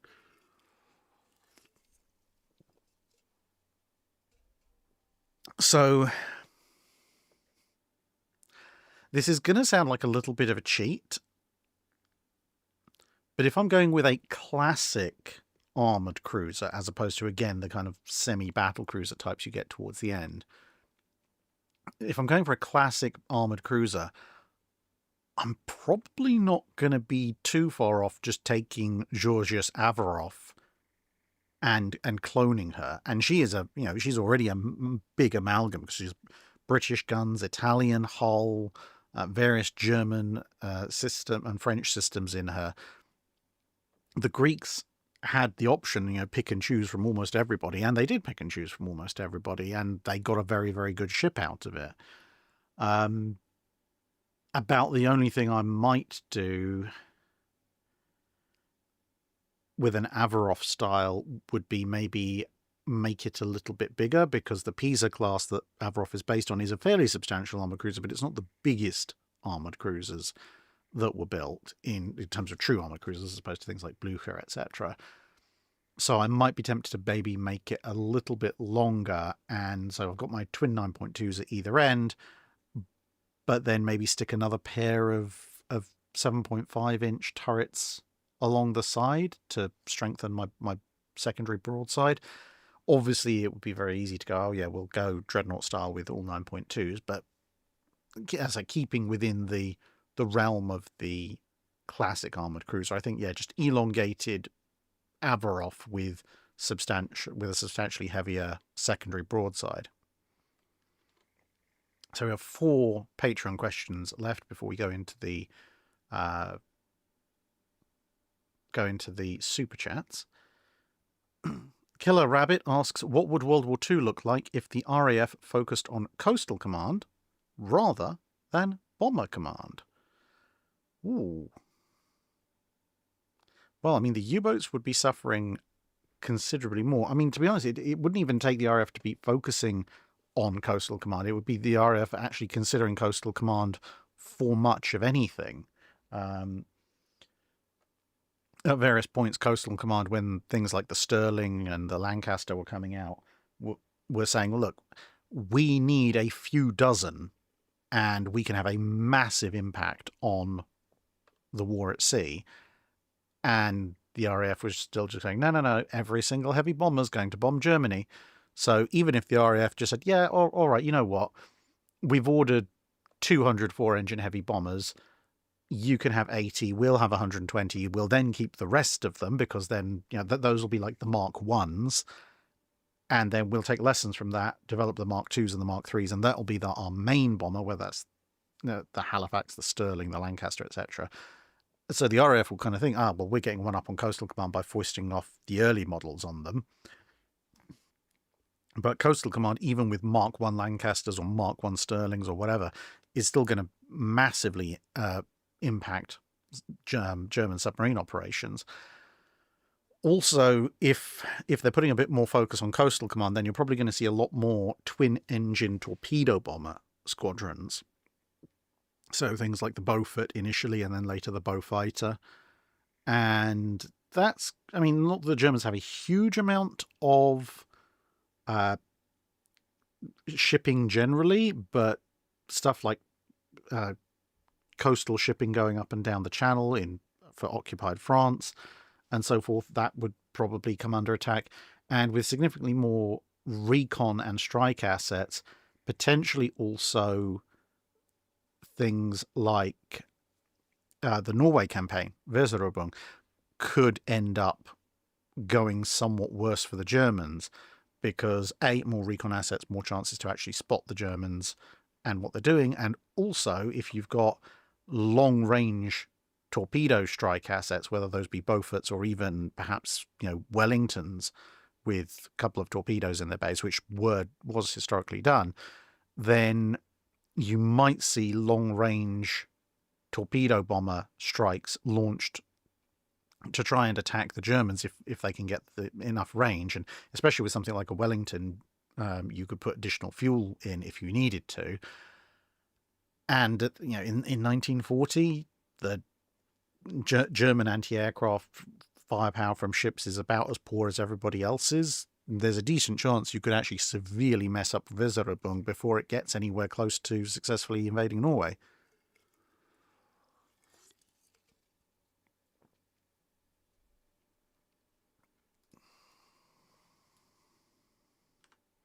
Seb Dove asks, I appreciate this is a slightly darker question, but how much more catastrophic would the Pacific War have gone for the United States if the Japanese had embraced kamikaze tactics as a doctrine, with it being an integral part of their use of carriers and employed from the very beginning of the war? I think this could go one of two ways. If they just go, okay, this is part of our doctrine, you drop your weapons, but if you maybe something like, if you don't score a hit with your bomb or torpedo, then you owe it to the Emperor to cause some damage by throwing your aircraft in. That might actually, bizarrely enough, make the war easier because a huge number of the Japanese trained pilot corps is going to wipe themselves out in the very, very early engagements and, gut the Japanese carrier corps probably long before Midway, possibly even before Coral Sea, or at least severely weaken it before Coral Sea. The flip side to that, of course, is that if the Japanese, much as you could rationally think through a suicide pilot program, but if the Japanese were, quote unquote, rationalizing their way through a kamikaze platform, then what they might end up doing is having kind of core squadrons of extremely well-trained pilots. I need to grab a couple of super chats just quickly. Yeah, so they might end up with a core of well-trained pilots, which would be very similar to what they have historically. But then you could end up with a lot of not half-trained, but maybe pilots who would otherwise have washed out, or pilots who, or maybe people who were on some kind of significant disciplinary and were told this is your way to atone, and they would perhaps form a special strike squadron aboard the Japanese ships, and they would be the kamikazes. So the professional pilots would go in, they would launch their attacks with bombs and torpedoes and so forth, and then following them to exploit the ships that the professional pilots presumably damaged, would come the kamikazes to, essentially get the final blows in, to ensure they get those final blows in. Or the other way of doing it would potentially be to have the kamikazes go in first to essentially act as bullet sponges, absorbing the anti-aircraft fire, maybe equip them with incendiary high explosive bombs, and the idea then being that they smash into enemy ships, they cause massive fires that don't necessarily threaten the structural integrity of the ship, but massively impede its ability to fight back with anti-aircraft guns, and presumably draw off the combat air patrol, and then that lets the professional pilots swoop in and finish off the targets that have been set on fire with much less opposition. Either of those, yeah, that's going to cause significantly more losses. The flip side is, of course, if the US is experiencing that right from the start, they are going to adapt their tactics. So it could force the US fleet onto much more of a defensive and force a lot more losses in 42, early 43. But even as you see that the US adapting with more anti-aircraft guns, bigger fighter squadrons, etc., that adaptation is still going to happen, and there is only a finite number of pilots and aircraft that the Japanese can throw at the problem. David B asks, if the US Navy had decided to make the Midway class's strength deck the flight deck and increase the hangar height to 21 feet, how would that have impacted tonnage? I've read the strength deck at flight deck creates a stronger and lighter hull. I'm curious how much that would be. That is unfortunately not a question I can answer with any accuracy, off the cuff in a in this kind of format. What I'm going to do, I'm going to take that and I'm going to pop that into the Patreon Drydock for the end of this month. I'm going to have to go over to some of my naval design calculation books and see if I can try and at least work a vaguely plausible answer out for that. Which means our last Patreon alt history question is from Marlin Stout, who says, if Roosevelt, looking for any excuse to enter the war, convinces Congress to declare war on Germany in November 41 after the torpedoing of USS Kearney and the sinking of USS Reuben James the previous month, what effect, if any, do you think this would have on US deployments? And would it likely affect public opinion once the Pearl Harbor attacks happened in December? I don't know so much about the public side of things. Because some people might say, oh, yes, well, we got involved in a war and Japan came to defend their allies. Other people might look at it as, well, we went to fight Germany and the Japanese stabbed us in the back, even more so than they thought that way, historically. But what effect do you think it would have on US deployments? I don't actually think it would massively affect US deployments, because the US Navy still would want the Pacific Fleet in the Pacific as a deterrent against Japan, because they know that situation is escalating one way or the other. And at the very start of the war, you have Yorktown in the Atlantic, you have Wasp in the Atlantic, you have Hornet being built and working up in the Atlantic. The North Carolinas, the fast battleships, are also building and working up in the Atlantic. So aside from maybe reassigning a handful of cruisers and destroyers to help with escort duty, there's more than enough naval assets in the Atlantic because of the expanding quote-unquote neutrality patrols that you could almost go on a war footing pretty much immediately with the assets that you have there. So I don't think it would actually affect immediate US deployments all that much. And yeah, the public opinion bit could go either way.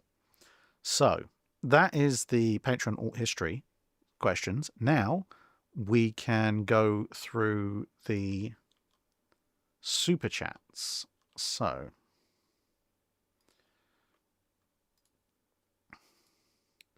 Class A Cornet asks, could the 180mm idea ever have worked? So this is, roughly a 7-inch gun. Not in the time period the channel covers classically, because the 7-inch or 7.2 or 7.5 or whatever rough caliber of gun you're looking at that point, that's intermediate between 6 and 8 inch, it massively drops off in rate of fire compared to a 6-inch gun because the weight of shell gets significantly beyond the ability of a single human to realistically manhandle. But thanks to the square cube law, you're still looking at a much lighter shell than an 8-inch gun and therefore significantly less firepower. I mean, even though there's only half an inch in it, if you look at the shell weights of the 7.5-inch as found on the Hawkins and the 8-inch as found on the Counties, the weight difference in weight in shell is near enough. If I actually, I can tell you exactly what it is because I wrote up a table. Let's open that. Yeah, so here we go. So the 7.5-inch shell weighs twice as much as the 6-inch shell. It's 100 pounds to 200 pounds. But the 8-inch shell is, even though it's only going up half an inch, is 256 pounds. So you're talking about, what, adding about another 25% to the weight of shell. And that's going from a 7.5, which is significantly bigger than a 7. But even the 7-inch shell is going to be like 160, 170 pounds. So you're well off the reservation for easy hand loading, even though the British thought the 7.5-inch 200-pound shell was about the most you could do without power loading.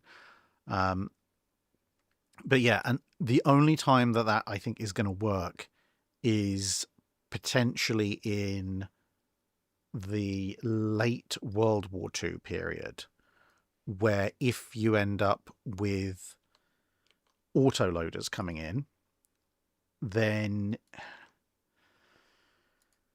you, given the you obviously you first get autoloading for autocannon, but then you end up with autoloading for 3-inch guns, and then that evolves into autoloading for 6-inch guns, and in the US that evolves into autoloading for 8-inch guns, although weirdly enough the US 8-inch autoloaders work a bit better than the 6-inch autoloaders.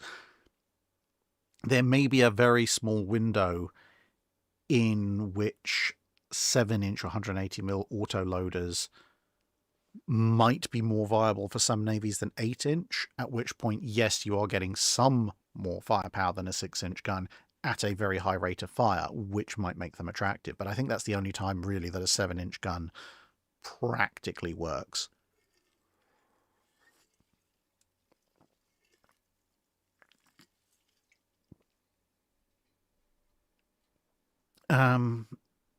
Echo Mage asks, I've been building a waterline model of a Kagi, and I was wondering how the Japanese Navy fitted planes without folding wings through the tight rearmost elevator. Depending on the aircraft, sometimes they didn't.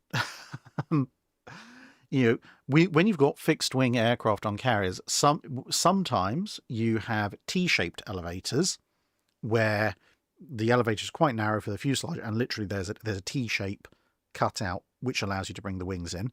Sometimes they'll turn the aircraft either sideways or at an angle to try and fit them in on a small elevator. But sometimes, because of the different sizes of elevators, they would just turn around and say, these particular aircraft, they're using that elevator or those elevators, they're not using this one.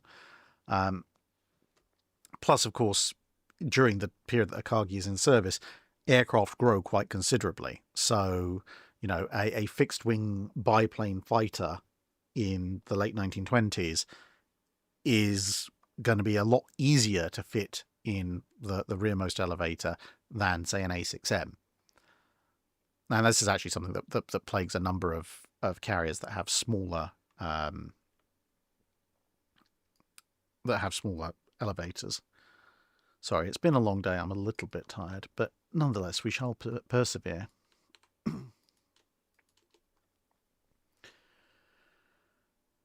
Class A Cornate asks, for a post-Lion in no World War II, okay, so I'm guessing the Lion class successor without World War II, would they have gone for auto-loading 16-inch or more 16-inch or having an 18-inch gun?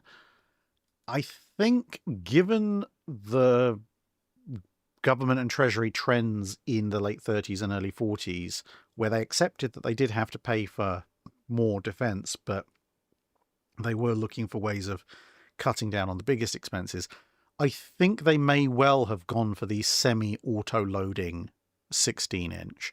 So it's important to note that the systems they were looking at for Lion or Lion's successor historically, they weren't full auto-loading, like Des Moines style, rounds every few seconds, but they were looking at semi-auto loading. So you would have been talking, depending on the exact system, maybe a reliable salvo rate of maybe a salvo every 15 to 20 seconds on a good day, which is going to be 3 to 4 times as fast as most battleship guns would have been able to do. Obviously you'd only use that once you've dialed the range in, but there you go.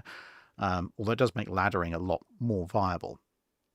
But I think they probably would have gone for that kind of semi-auto loading option, if for no other reason than it allows them, because of the sheer weight of fire of each turret, to have slightly fewer turrets, maybe 2 triples. And that allows you to shorten up the citadel and give yourself more armor, which will then hopefully give you a lot more protection against the slower firing enemy ships that might have 9 or 12, 16 or 18-inch guns. And obviously he who hits first usually, not always, but usually wins.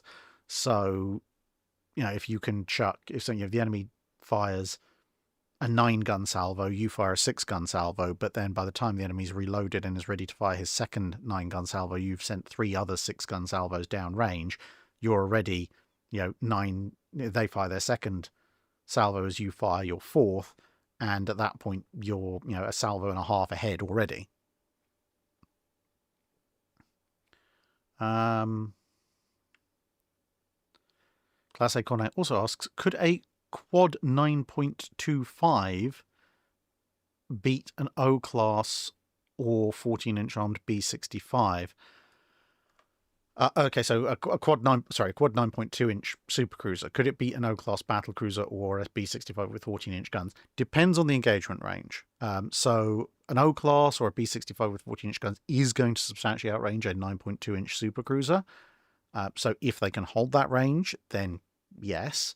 But the 9.2-inch supercruiser is still going to have a relatively decent combat range, and that combat range is going to cover most of the realistic gun combat ranges. So if it can get in range against those two classes specifically, yes, something like what's in World of Warships as the Monmouth or the Gibraltar could potentially beat an O-class or a B-65, simply because those ships are not particularly heavily armored, so the 9.2-inch shell is still somewhat dangerous to them, and it is going to have a higher rate of fire. So in some ways, harkening back to the previous question, if you're able to chuck out 2 or 3 salvos to the enemy's 1, yeah, if they hit you with a couple of decent hits from a 14 or 15-inch gun, you're in a lot of trouble. But if you hit them with 4 or 5 9.2-inch shells before they hit you, they're potentially the ones in quite a bit of trouble. Because a 9.2-inch shell, yeah, it's not a 14 or 15-inch shell, but it's certainly not something to be sniffed at if you're in a relatively lightly armoured ship like an O-class or a B-65. John Thomas asks, while generally a little bit out of your bailiwick, do you think the 5-inch 38 and the 40mm Bofors, since it got proximity views in the early 70s, would be effective against drones and be more economical? This is something I've actually been saying outside of my work for pre-1950s naval history. I think a heavy, potentially dual 40mm autocannon mount as the modern anti-drone CIWS probably would be very effective against drones and considerably more economical, because the thing you've got with existing gun-based CIWS, it primarily stuff like Phalanx, but also, if you want to go a little bit more legacy, Goalkeeper, is they're designed to engage extremely high-speed missile threats, so they spit out ridiculous amounts of ammo, and you only usually have a few mountings of them, sometimes only one.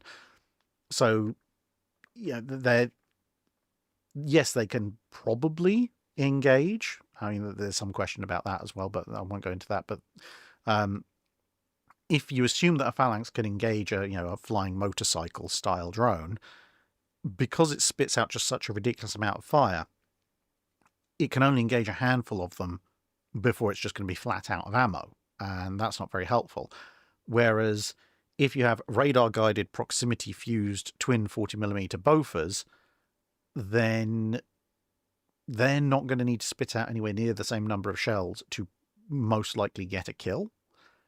And at that point, you can knock down an awful lot of drones. And obviously, being a 40mm, it's going to have somewhat greater range, so you can start out engaging at a longer distance as well. And while obviously you do want automatic tracking and so forth, you don't need quite the same degree that you do with something like a Phalanx because, well, it's not having to track as fast a target. And you're not going necessarily for a direct skin kill. You're kind of throwing shrapnel into the general area. And yeah, someone's pointing out, yeah, it'd also be effective against USVs and speedboats, so surface-based threats. Plus, it means we get to have the 40mm Bofors back in action. You break out your somehow the 40mm Bofors returned memes. Lazaglider asks, I have to ask if it's not too traumatic. How the heck did you get attacked by a colony of false widows? I have a few living in my garage and we have a mutual respect. Basically, I spent a weekend traipsing through a field with long grass and with some attached woodland on the edges. And what seems to have happened is at some point I put a seat down somewhere in the vicinity of a said colony and, just chilled out and annoyed them enough that they swarmed and decided they're going to attack the big stompy things that had come and disturbed them. And that was kind of that. As far as anyone can tell, it almost certainly happened while I was dozing because, to quote the doctor, if you had been fully conscious while this was happening, you definitely would have noticed. Whereas for me, I was just woke up. I'm like, why have I got all these bites and why does it hurt like absolute, like literally like someone is stabbing me with fire daggers?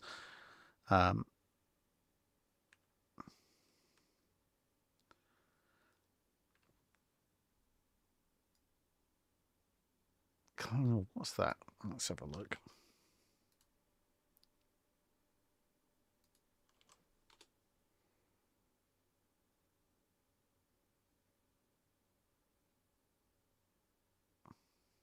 Classic Conite asks, are you favourable to head stew? Which, as far as I can tell from a quick Google, seems to be literally you make the head of an animal into a stew.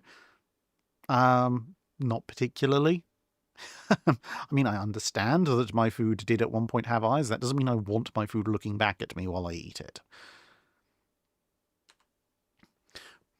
Mike Fisher says, look up the Italian Dardo weapon system. It's a twin 40mm system that runs like a CAWS and has a proximity fuse. Okay.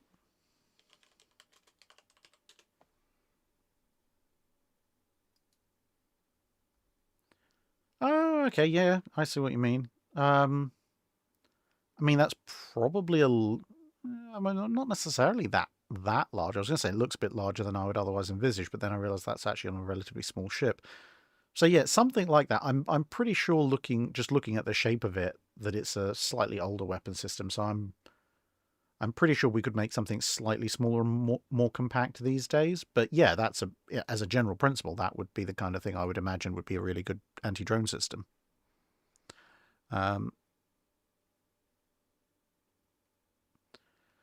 Classic Ornate also asks, if Lion and Tiger also blow up at Jutland, when the 5th Battle Squadron comes in, if Shear deploys his torpedo boats, Barham instantly blows up, Valiant founders on the way home, and Warspite founders at her slip Sadelet style, and then Shear escapes, then what? Everyone asks, what the heck? Because, I mean, Lion blowing up, given that Q turret went up, not implausible. Tiger got battered, 6 ways from Sunday, so not implausible that she potentially also goes up. But,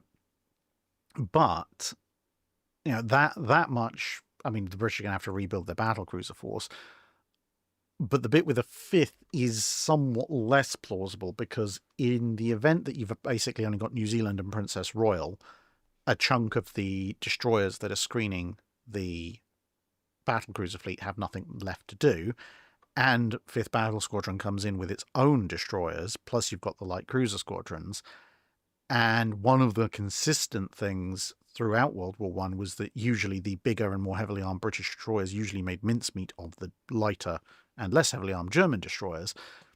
So while I would say that, yeah, Lion and Tiger blowing up and leaving the British in a position of them not really having a battle cruiser fleet anymore, and potentially having to crash order all the admirals, that is potentially plausible and quite disastrous, except for the fact it takes Beatty with them.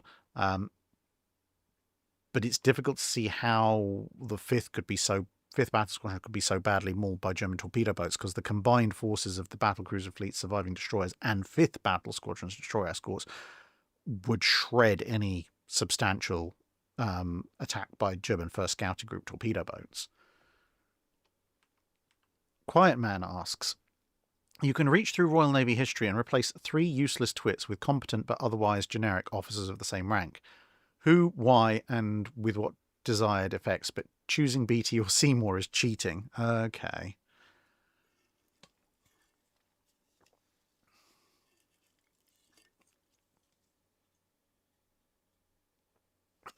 Right. Can't remember off the top of my head what his name was, but the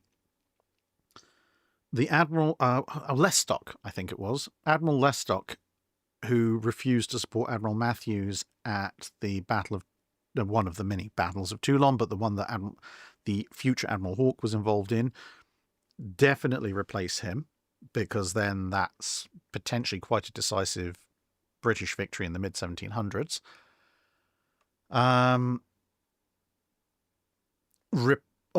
Replace the Earl of Essex in the English Armada. So, yes, he might be replace him with a dull, generic aristocrat who just looks around and goes, I have no idea what I'm doing out here at sea. Can somebody please tell me what to do?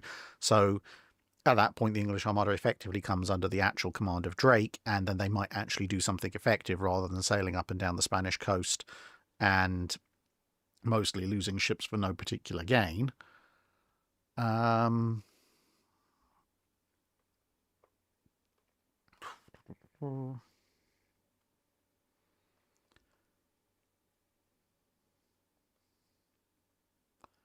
Who else would I replace? I might see my mind keeps going back to replace Beatty, but you've said I can't, so sad.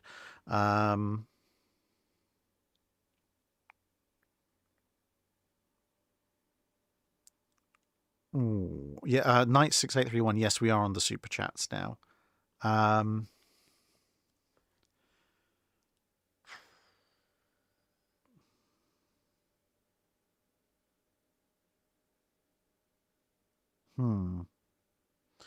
The third choice.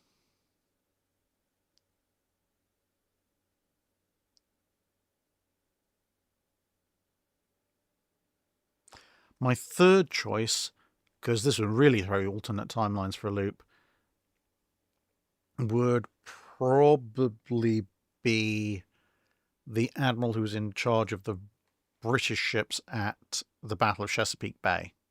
I mean, not necessarily that Graves was completely incompetent, but I think replacing him with a generic Royal Navy officer of the time might give you a slightly better result, given the somewhat desultory nature of the British fleet getting into formation.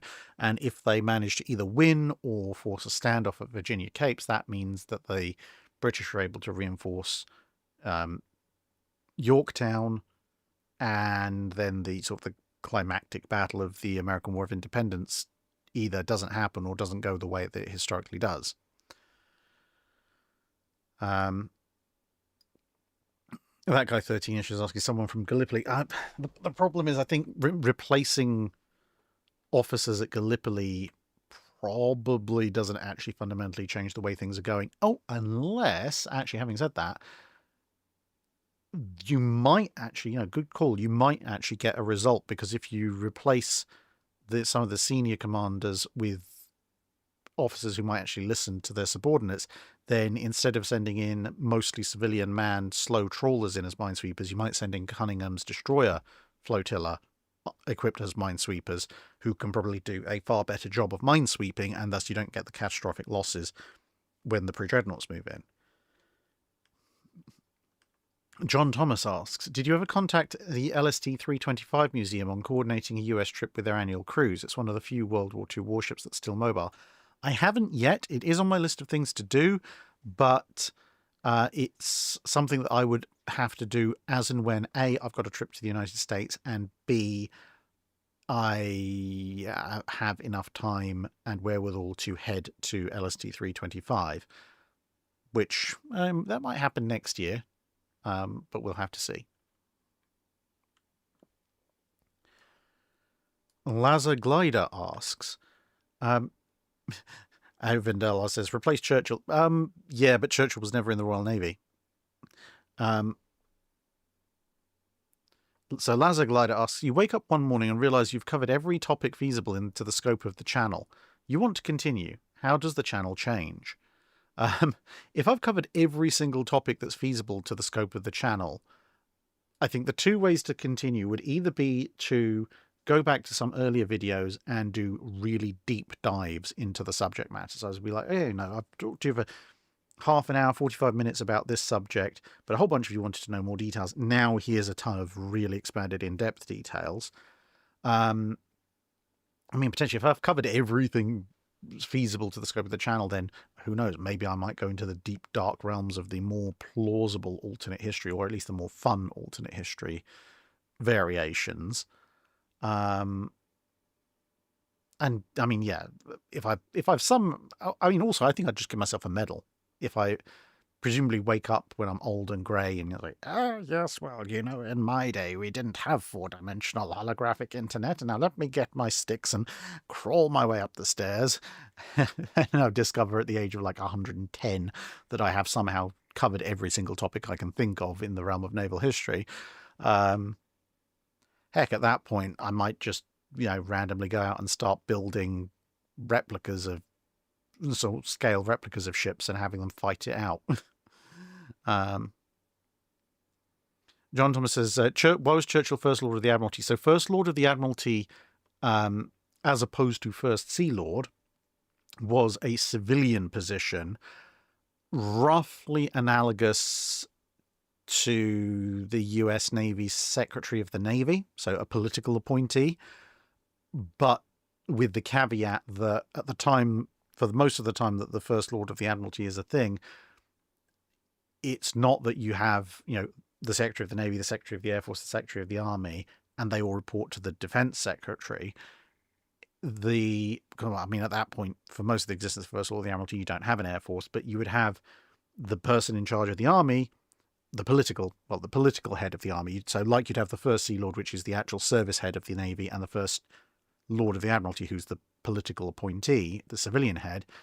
You have a similar setup for the Army, but the First Lord of the Admiralty was an actual cabinet member. So it was almost like you had two separate defence branches with their own representation at cabinet level.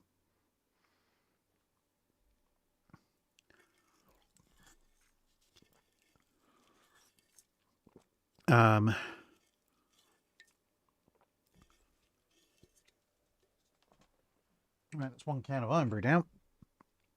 John Thomas asks, are there significant differences between Krupp steel armour and US special treatment steel? And if so, what are the advantages of each? Yes, there are massive differences, actually. I mean, Krupp steel armour is a little bit of a generic term because technically any armour steel made by Krupp counts as that. But in the term that I think you're referring to, Krupp face-hardened steel armour, i.e. the stuff that displaces Harvey steel armour, that is a face-hardened heavy armour steel for use against large caliber naval gunfire, and works primarily on the basis of, you know, as I've covered in other videos, the hardened face breaking up and no-selling the armour-piercing cap of an incoming shell, and the softer backing supporting that against the impact.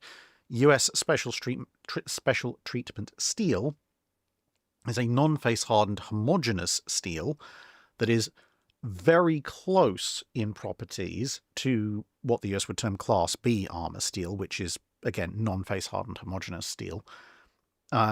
It can, in many ways, be treated as an armour steel, but despite what some people will tell you, it is not strictly speaking an armour steel. Special treatment steel is a very high-end, very expensive structural steel that happens to have a lot of properties that overlap with Class B, but it isn't actually Class B. There are a few minor material differences. And, if there weren't, you wouldn't have STS steel and Class B armor. You would just have either everything homogeneous is STS or everything homogeneous is Class B armor. You wouldn't have the difference. And the same thing you'd have, in the UK, they had Ducol steel, which was similar to STS in that it was a high-end, very expensive structural steel that ran very, very close to just straight up being an armor steel, but with a few properties that were, as I say, marginally different and led themselves just a bit more to working as structural steel, because something I need to probably do in a video that goes more detailed into armor metallurgy, but some of the material properties that you need to make a good armor steel, whether face hardened or homogeneous, are actually very bad if you want to make a good structural steel, and vice versa.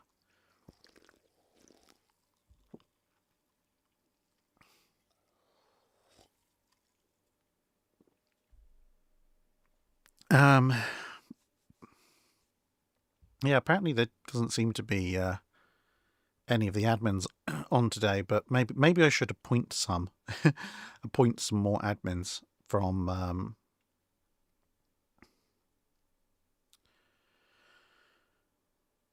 the population. Who knows? Actually, you know what?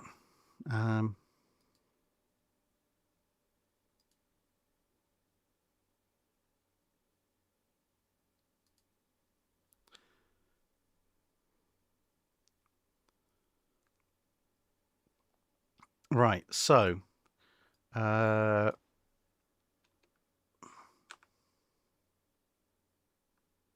just had to check for a minute whether my eyes were beginning to fail, but no, it's just the screen's gone a little bit darker, I think, because it. There we go. The screen was about to turn off, so it made itself darker. I was like, hang on a minute, are my eyes misting over in my old age? Anyway, Lorenzo Lezzi asks, what do you think the Royal Navy needs to modernise today? Money.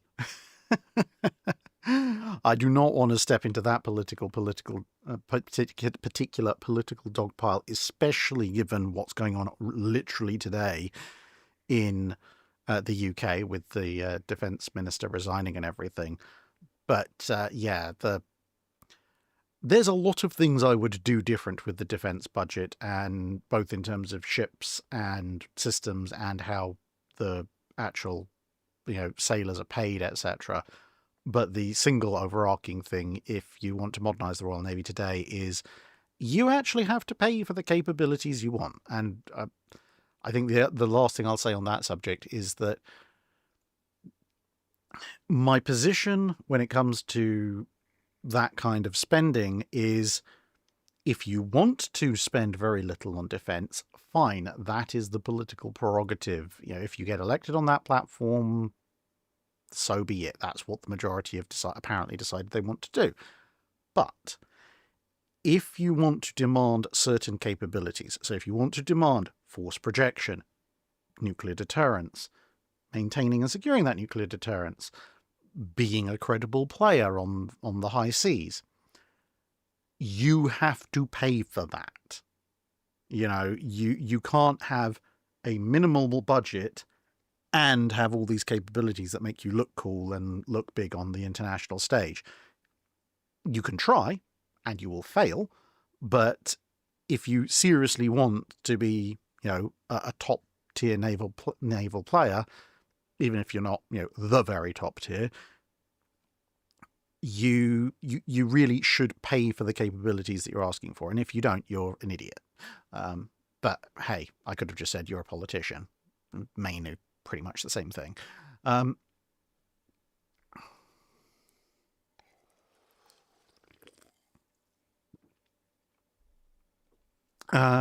Sage of Irrelevance asks, please rank the 40k Primarchs from least to most favourite. Okay. Well, I think we can just generically stick the traitor Primarchs for the most part in least favourite. Because, hey, I am a loyalist. But of those, despite the fact they have obviously they have major personality flaws because they went traitor, the ones I have slightly more sympathy, not so much sympathy with it, but more understanding as to why they went traitor,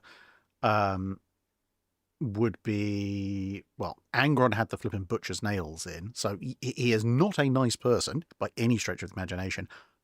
He does, on the other hand, have Dark Age of Technology pain devices slammed into his skull, so it's a little bit more forgivable. And if you read the book where you find out what Angron was like before they did that, he had a lot more potential to be a somewhat nicer chap. And much as Perturawa is a petulant man-child, if someone had just given him a bit more credit and a bit more of a hug, then a lot of problems could have been avoided. Magnus, of course, did nothing wrong, because the Emperor told him to do nothing with the warp, and he did nothing wrong. Yeah, when you can fail at doing nothing, that's impressive. But then working in from the loyalist side of things, I mean,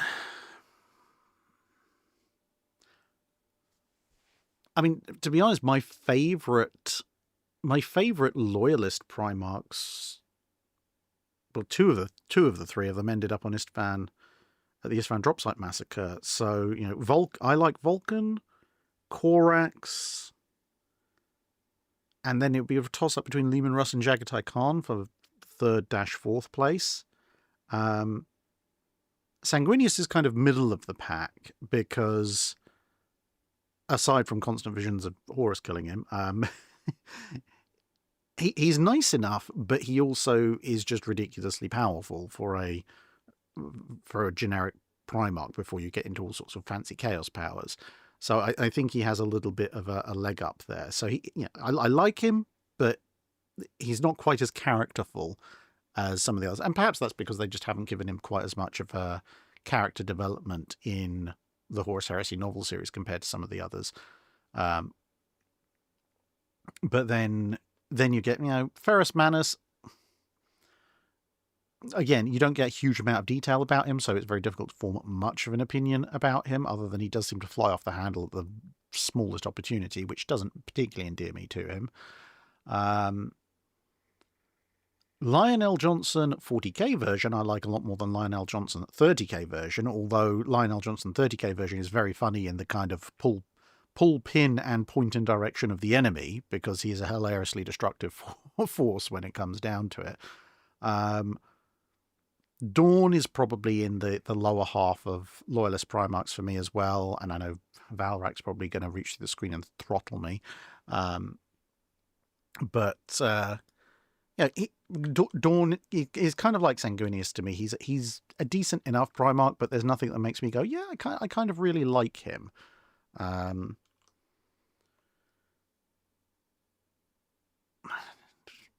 Just think I think that's all the Loyalists covered. Imperial Fists, Blood Angels, Iron Hands, Dark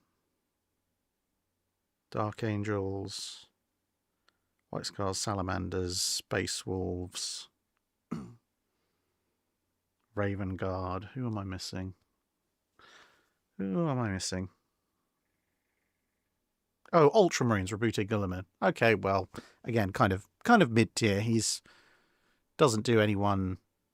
I mean, he's functional, competent, and he knows how to use Microsoft Excel, which is apparently tech heresy to everybody else. But I think the reason Guilliman doesn't rise into the top 50% of Loyalist Primarchs for me is, I think, a lot to do with it may just be me, but when you're looking at some of the books that cover the Ultramarines that precede Calth, or that cover the period before Calth, he does strike me as a little bit of a hypocrite at that stage, because you've got this whole theoretical practical, which suggests that the Ultramarines should be thinking about lots of theoreticals, and expanding their knowledge and so forth. But at the same time, anyone who goes outside of the rules and regulations gets a red helmet stuck on them as a kind of a cone of shame and told, bad ultramarine, don't you dare go outside of the prescriptions of the Primarch, which it's like, well, if you're going to ask people to think of theoretical things, they're going to do theoretical things at some point. And I just have this thing against people who demand that officers always stick to the regulations, because it's usually the ones who don't who end up discovering the really interesting things. Anyway, Dr. Clark is here, and of course is saying that Leman Russ is number one. I wouldn't necessarily put him at number one. I kind of like Vulcan, because Vulcan is the kind of Primarch who is generally a pretty nice chap, but will also set everybody on fire if he feels the need to. But I think the main thing that I like about Vulcan is he will just randomly disappear into his personal forge and then come out with some ridiculously terrifying weapon that will probably make even Dark Age of Technology techs look at it and go, okay then, that's a worrying development. And he's like, hey, look, cool, I made this little dragon staff that basically annihilates anything you put in front of it. It's basically like the delete ray, which I just find very hilarious. It's basically just a big, friendly, huggable STC.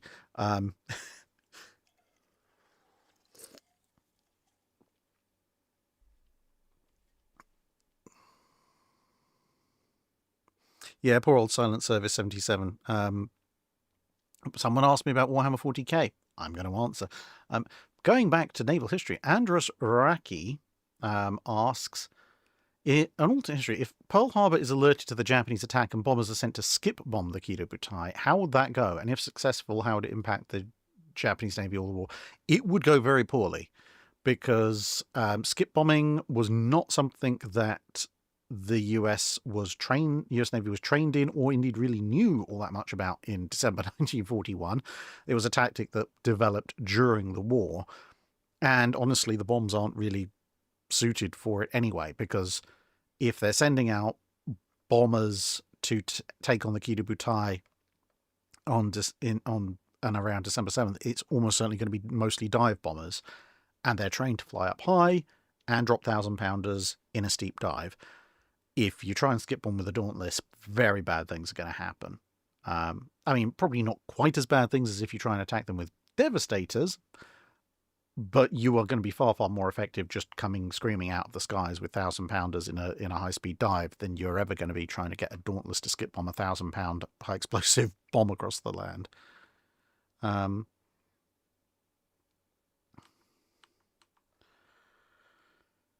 Lorenzo Lezzi asks, following up, a new Royal Navy, I think, needs more automation. I mean, I would agree with you to a certain extent, but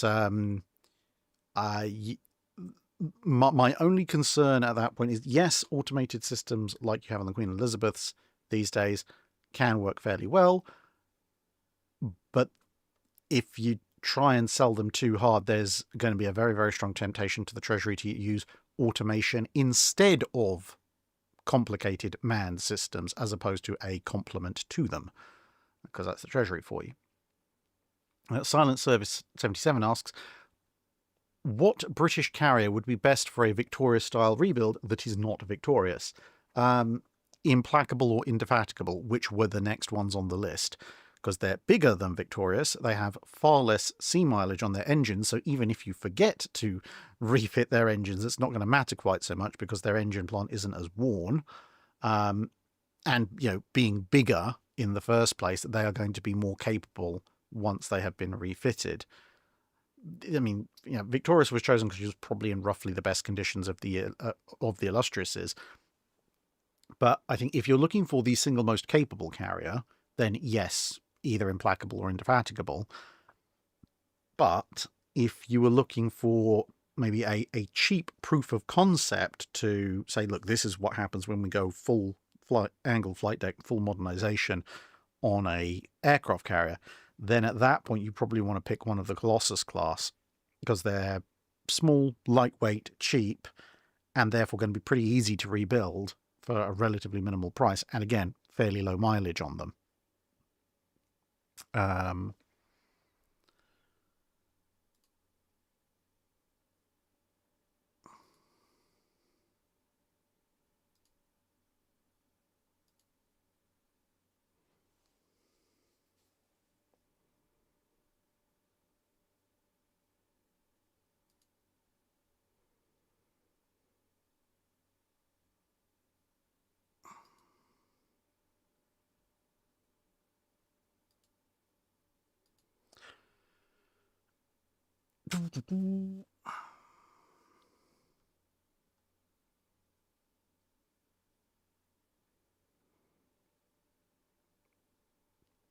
right.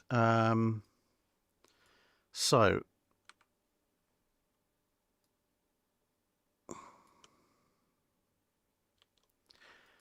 Jimmy the Nail asks, let's get that one. The existence of the Russians or the Soviet Shkval rocket torpedoes is fairly known outside the scope of the channel, but were there any equivalents in World War One, World War Two? I mean, the closest equivalent to really fast, long-range underwater torpedo you're going to find in that period is going to be the Long Lance. Were there experiments with rocket-powered torpedoes? Actually, yes. Even actually before World War One, in the late 19th century, but the technology just wasn't there. I mean, obviously they weren't particularly guided, so no one particularly cared about that, but the technology both to build a torpedo that could withstand said high speeds and a rocket that could function underwater at those kinds of high speeds, it's just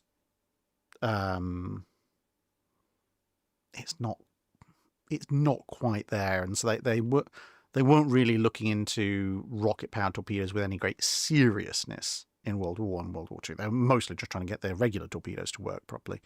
Mildly historical, we are currently we've got 4 super chats left currently.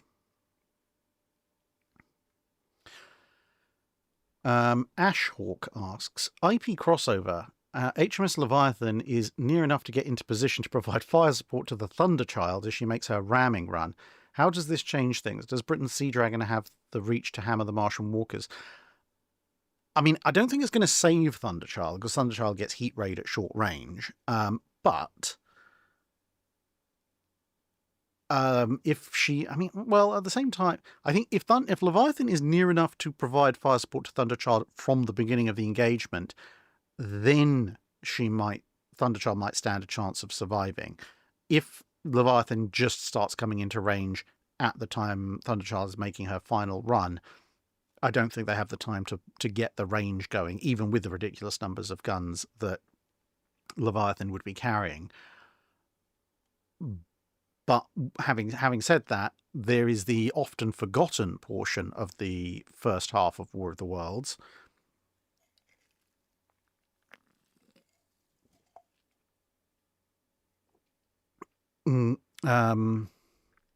Sorry. Where, as the little steamer continues out to sea, you basically get a distant glimpse of the Channel Fleet heading off to engage presumably a lot of Martian walkers, and all that's reported about that is that you see these brilliant flashes of light and plumes of fire and etc. over the horizon at night. So you don't actually see what happens in that engagement.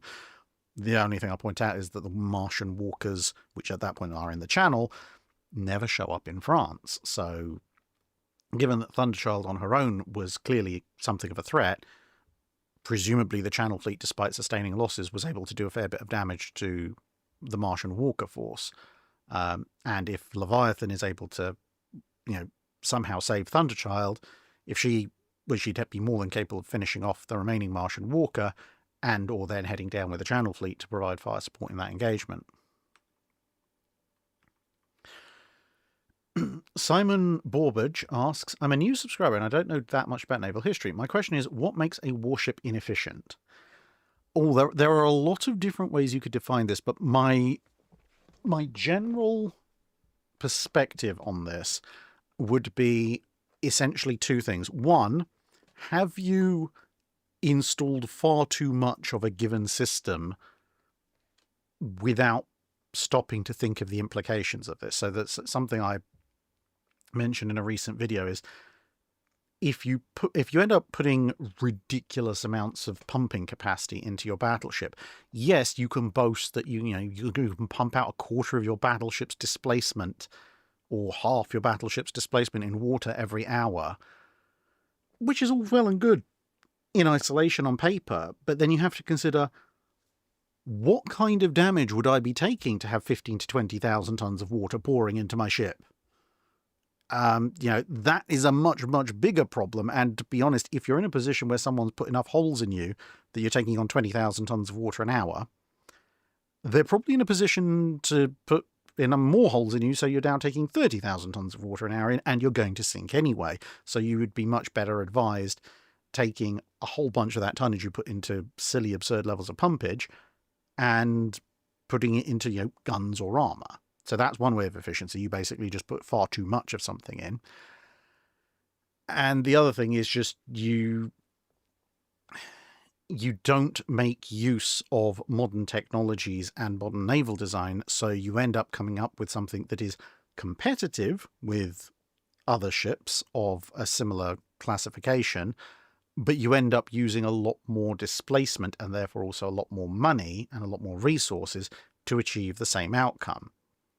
Because clearly other people can produce a ship of similar capabilities using a lot less money and resources, and as long as those things aren't massively overly cramped or making massive absurd sacrifices to do so, that is a much better way of doing things. Another analogy I like to use is if you think about something like boxing or some other kind of martial art that's divided into weight classes. If everyone is in, say, the middleweight category, then if someone comes first, then you're like, okay, this guy is skilled.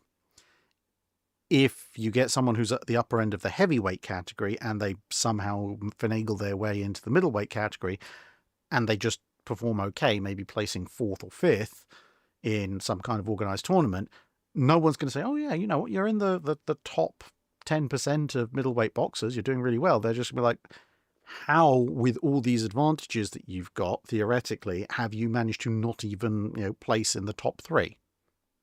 That's inefficiency. Class A Kone asks, a 3 triple semi-auto loading Super Lion versus the A150, aka the Super Yamato, with 6 20-inch guns. At that point, my temptation would be very much to go put my money on the Super Lion, because if you've got 9 semi-auto loading 16-inch guns, then assuming being a Super Lion, it's going to have good radar fire control. So if we look at something like Vanguard's radar fire control, it's going to be getting hits in the first 2 or 3 salvos, possibly even the first salvo. And the A150 gets 6 shells once, and then you're probably waiting at least a minute and 15, minute and a half before you get the next salvo off. And in that time, even being fairly generous to the A150, the Lion's going to get another 4 9-gun salvos off. Well, a total of 4 9-gun salvos off. So at that point, you've got 36 16-inch shells with good accuracy, probably scoring half a dozen hits in the time it's taken the A150 to get 6 shells off, and no real guarantee that any of those are going to hit in the first salvo. And then it fires the second salvo, great, but then the Lion throws another 36 shells out in the same time. So you've now got 12 shells, of which maybe, if you're lucky, one has gotten close to the Super Lion, and in exchange, the Super Lion has stuck 72 shells out there, and you're probably looking at double-digit numbers of hits, at which point you're probably combat ineffective, and that's so long, farewell, auf Wiedersehen, and good night.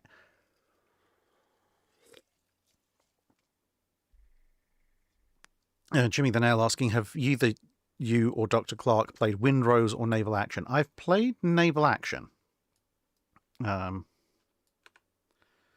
Gotham State Police, what are your thoughts on the naval aspect of the War of the Pacific in 1879 to 83 with Bolivia and Peru versus Chile? Is there any way the Allies could have won? I would have to say a qualified, I don't think I know enough of the details of the overall war to comment at this stage, simply because I'm still researching it. and I know that might sound a little bit silly given that I am half Bolivian, but in naval warfare terms, the South American naval conflicts of the late 19th century, while very interesting, don't have a huge amount of reliable information in the English language written about them, at least so far as I can find.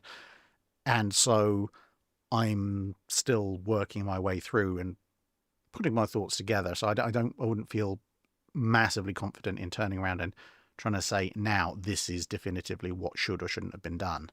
And with that, we are actually at the end of the Super Chats. It is 10:30. I have to go to Portsmouth Dockyard tomorrow, so I think we can run this for at least until 11, so at least another half hour, maybe a little bit more. I think basically with the same rule as with most of these live streams applies. When my Iron Brew runs out and my voice runs out, that's kind of roughly when we're going to call it.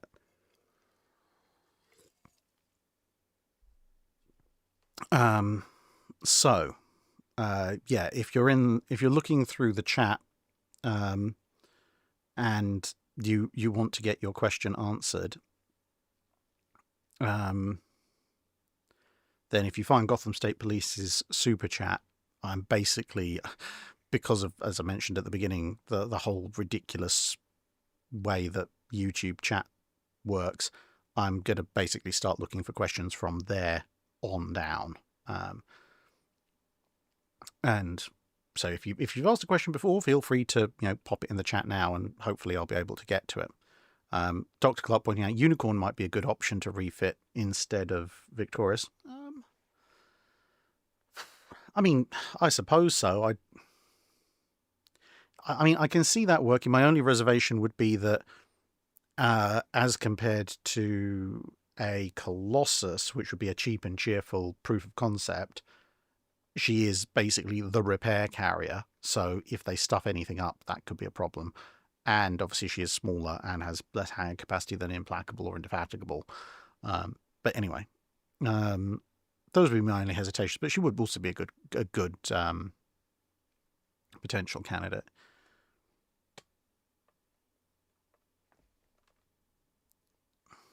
Mildly Historical asks, had the Nelsons gotten their modernizations, would they have been upgraded to handle the Lion class's heavier 16-inch shells?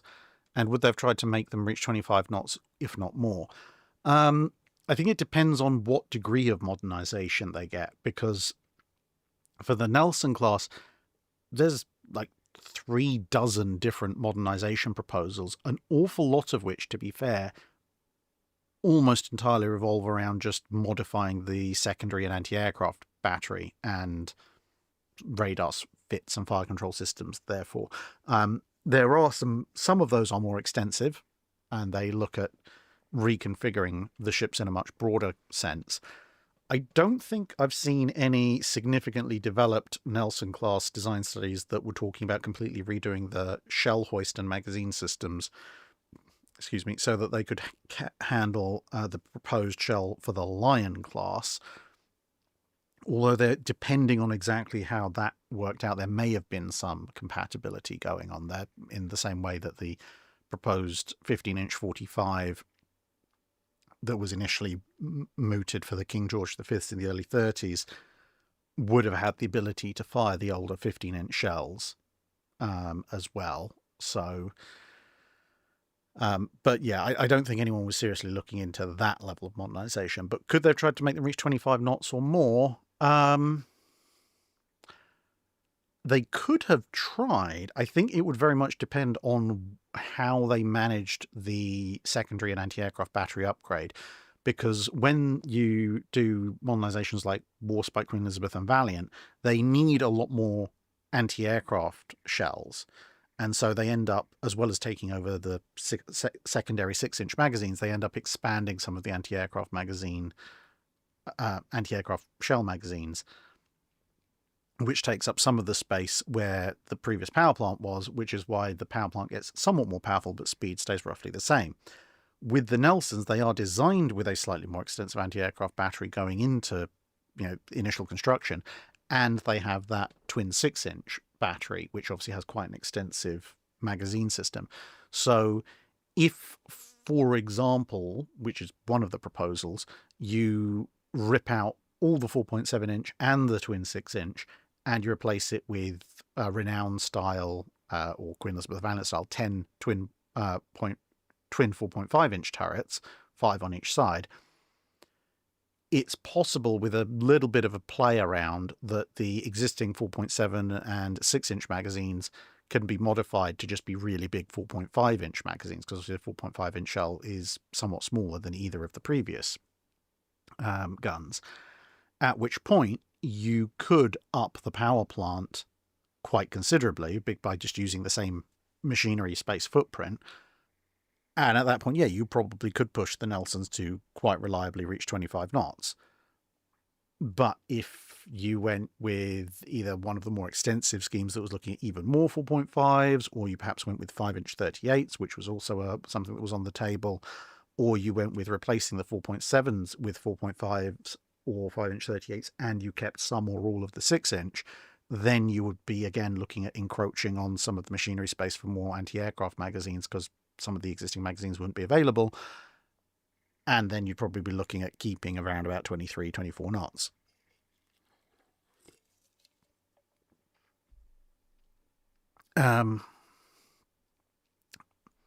Silent Service 77 asks, if the Maltas were built, how long do you think they would have served before being scrapped? Very much depends on the UK government and how they treat them, and honestly also how the Royal Navy insulates them against potential Treasury interference. In a perfect world, or a relatively ideal world, they could end up serving as long, maybe even slightly longer than Midway, simply because, I mean, not necessarily all of them, because if they build 4 of them, you might end up with only 2 by the end.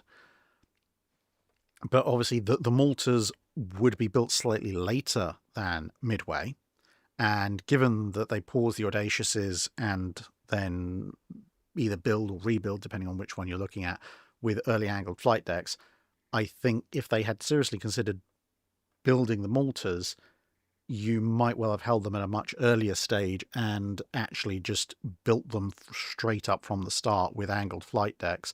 Thus, they'd be entering service in the early to mid 50s, at which point they could serve on into, the mid 90s, even the early 2000s, at least some of them, because once they're built, once you've got past that initial Treasury hurdle, keeping them and maintaining them and potentially modernizing them becomes the cheaper option compared to building something brand new. If someone's making, if let's say we fast forward to the CVA-01 era, if people are making arguments around, oh, well, we should build some new carriers, at that point the Treasury might turn around and say, well, actually, if you want money for new carriers, for the cost of building 2 new CVA-01s, well, actually, we think for slightly less money, you could modernize 3 of the Maltas, and you can save a bit more money by scrapping the 4th one. And so you'd end up with a kind of a vaguely analogous to Midway's final form, but for the Maltas at that point. So that bypasses that period, because they've got 5-6 years and more favourable building conditions on them compared to the Audacious's. You probably lose the 3rd one in the 70s with the cutbacks there, but you'd probably still have at least 2 going into the early 80s. The Falklands War, if it happens at all, is going to more than justify their existence.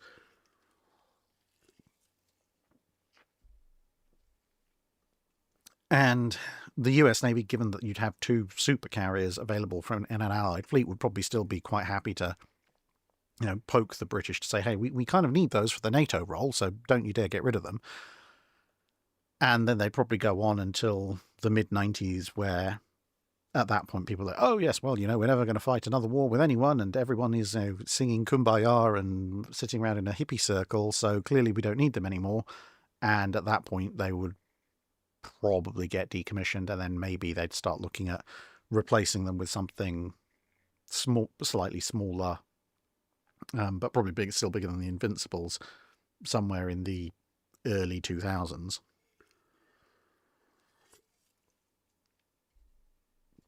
Now, someone was putting a lot into the chat earlier, Hood versus New Jersey, who would win, be honest.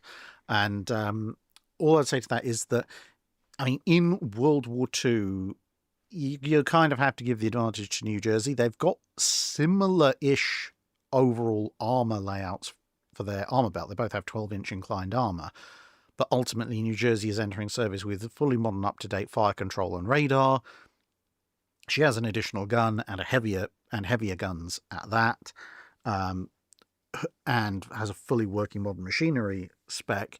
Hood has got, you know, what was the best fire control system in the world in the early 1920s. She does have some radar, but it's not fully integrated. The fire control system hasn't been upgraded, assuming we're talking about actual World War II Hood here. Her machinery is a little bit shot. New Jersey has a fairly clear advantage. Now, if you had a theoretical Hood refit where you put in an Admiralty Fire Control Table 10, you know, Type 284 radar, elevated her guns, gave her supercharges like Vanguard, which had 30-degree elevation and the ability to fire superchargers, better deck armor, revamped her engines and so forth, then suddenly it becomes a lot closer of a competition. At that point, you know, New Jersey's still got one additional gun and heavier guns, but at that point, that's pretty much her only edge, because everything else has suddenly evened itself out.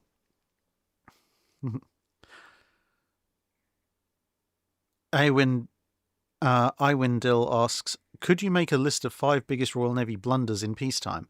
That certainly could be a Friday video. I can add that to the list of things to cover at some point. Daniel Taylor asks, on board HMS Drydock, is the Iron Brew on tap, in bottles, or in cans? Yes. At the onboard bar, it's on tap. In the wardroom and in the mess, it's in bottles, and there are also cans available for people to take around the ship. Mike Fisher 8576 says, if late World War II - early Cold War missiles are brought back to the start of World War II, how does this change the whole of World War II in the naval aspect? An awful lot of more ships get sunk, because countermeasures to even the very early stages of anti-shipping missiles were minimal to non-existent in that time period. So, I mean, they were finding it hard enough to find counters to HS-293 in the latter part of the war, let alone in 1939. 96831 says, if Hood doesn't sink but is so badly damaged she's sent to America for reconstruction on the East Coast, which one out of Boston, Hunters Point, Puget Sound, Norfolk, or Philadelphia Navy Yards is she the most likely to go to, as they're the only ones with dry docks big enough to take a ship of the size of an admiral?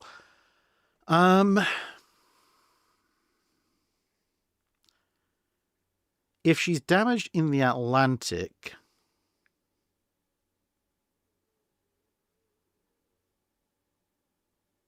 I would be tempted to say probably Philadelphia Navy Yard. Norfolk is very busy building and fitting out ships for the US Navy. Puget Sound's on the other side of the country. Boston is another possibility, but I would think they may be a little worried about potential interference by the Germans, not necessarily in the yard itself, but certainly on the way in. Whereas with Philadelphia Navy Yard, you have to go up the Delaware, and they do have the dockyard, the dry dock that New Jersey was in recently, the dry dock that was designed for the Lexington class. It's more than large enough. It's nice and tucked away, and there is a very active shipbuilding industry right next to it, which at that point in time would be in the process of building USS New Jersey. So I would say probably Philadelphia Navy Yard would be the most likely top contender on a generic basis. Chaz Barton asks, what technological advancements do you feel let old knowledge or ways of doing things fall out of service, leading to some ships or navies failing where they might not have if they were still using older technology?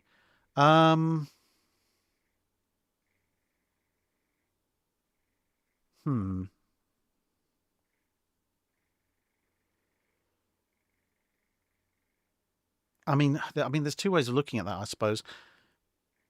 Because on the one hand, very often older technology and knowledge falls out of use because it's been superseded by something far more modern, at which point you're just looking at a navy that failed to modernize. The absence of the ability right this instant to make 16-inch thick face-hardened armor steel isn't necessarily going to make older navies fail. It's just, we can build missiles that make that somewhat irrelevant, which is kind of why they stopped building it. But at the same time, there are navies that perhaps were cutting-edge top-tier navies and then either temporarily or permanently fall out of the race because when new technology comes along, their nation's industrial base just can't keep up. Probably the most obvious example of that is Spain, because Spain in the age of sail, whether it be the Armada or the Napoleonic Wars or whatever, is able to produce quite a number of very well-designed, very powerful warships. And then as newer technology comes along, ships become bigger, you get the iron and steel era, etc. The Spanish economy, and thus the Spanish industry, just do not keep up with it. And you end up in a situation where Spain goes from being a premier naval power to really a third-rank naval power, and they have to import a lot of their larger ships from overseas because they just do not have the technology available to do it all themselves anymore. Average Anime Enjoyer says, what exactly are the Regina Elena class? Are they pre-dreadnoughts, semi-dreadnoughts, proto-battle cruisers, etc.? And around the time that they were around, did other navies have ships with similar characteristics? So they are a little bit weird. I mean, the Kaiser writes about them and is like, hey, this is the kind of thing I want. And the Kaiserliche Marine is like, yes, Your Majesty, of course, Your Majesty, please somebody take him away and, take away his viewing privileges. I think they straddle a little bit of a line. I would say they are light semi-dreadnoughts. They're not quite fast enough, I think, to qualify as proto-battle cruisers, because they are faster than the average semi-dreadnought at 22 knots, but given that, the time that they are built in service, dreadnought is only 1 knot slower, and, the dreadnought actually is in service slightly before them.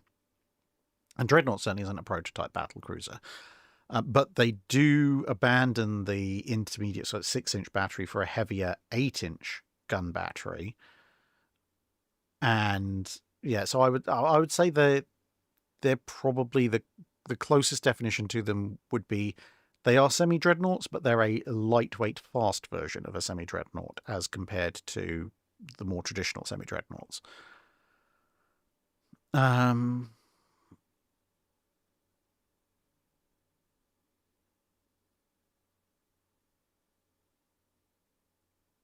Zendikar of the West asks, if Czechoslovakia had been granted a corridor to the sea, like some of the more out there proposals, and had been given one of the Austro-Hungarian battleships, what would the Adriatic-Mediterranean look like?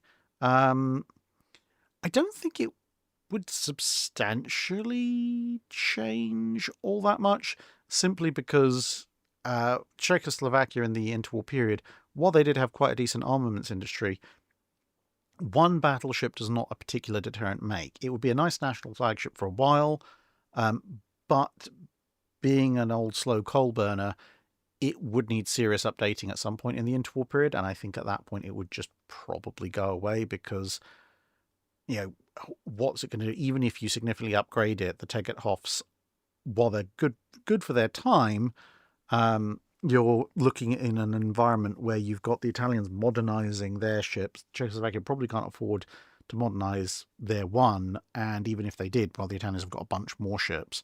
So, and they're the only real reason you'd be building or maintaining this kind of vessel. So I think she would probably be scrapped in the early 1930s with the associated economic effects of the Great Depression, unfortunately. Um,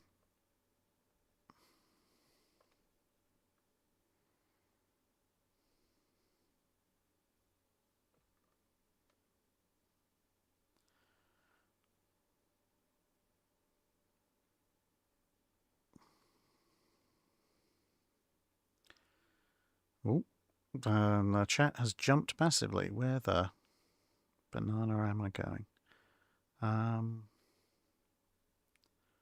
John Thomas, I mixed my question about the book series. I apologize if I did. Maybe just stick it in the generic chat and I'll see if I can get to it. I mean, you can probably hear my throat is on the verge of giving out, and I do have to give a guided tour of Portsmouth Dockyard, so I think I'm going to have to call this at 11, which is in about 7 minutes. But Stephen Richards, were there any plans about the modernisation of Renown after World War II?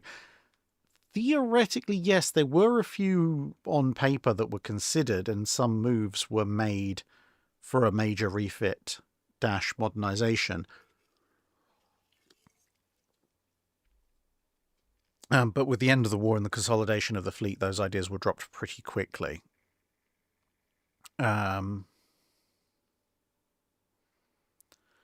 B-Boy asks, has any country expressed interest in getting Queen Elizabeth-class carriers built in the UK for their navies? Not as far as I'm aware.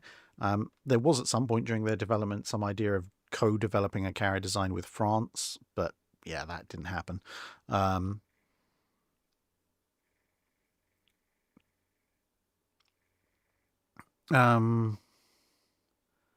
Carl D. Zeiber asks, what would have served the Royal Navy better, a Vanguard-style new-build battleship that used Nelson and Rodney's 16-inch turrets, or a complete Nelson Rodney rebuild and refit?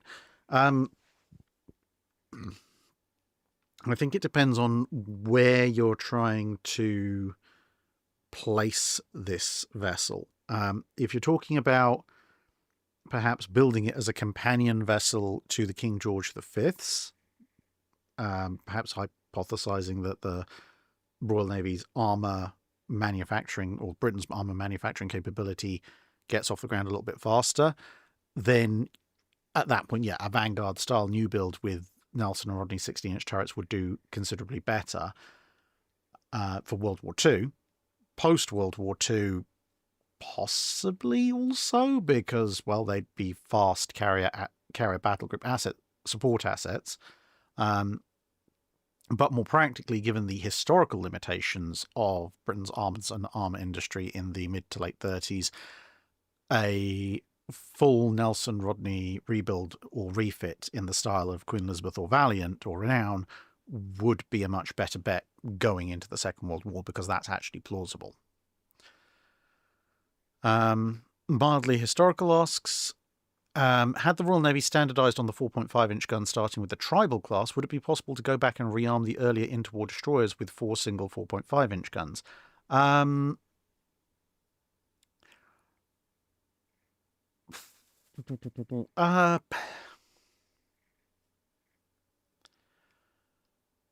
It theoretically would be possible. I mean, some of the C-class War Emergency Flotilla destroyers, the earlier ones with the 4.5-inch gun is literally a 4.5-inch gun on a 4.7-inch mounting with very slight modifications. So yes, in theory, it could be done if you could manufacture enough of them.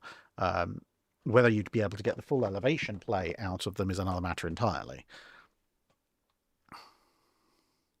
Chris Bruce says, have you ever heard about the cruiser submarine design series the US did in 1920 with 8-inch guns? Yes, I mentioned them. I've mentioned them in a few videos, but I probably should do a dedicated video on that whole series of designs at some point.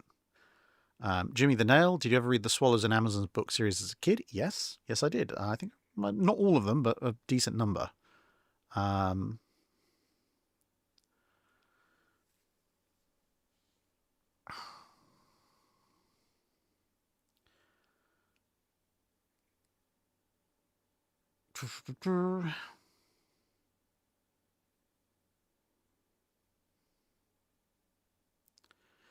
Mr. Big asks, respectively, have you ever been tested for autism? No.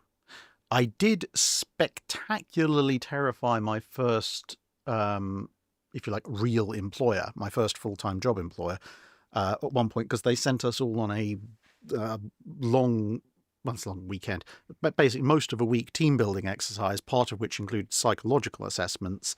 And I, rather blandly just answered as I honestly felt, because I thought, hey, this is just funny, because I don't know why they want a psychological assessment for someone who's going to be, an early career stage engineer.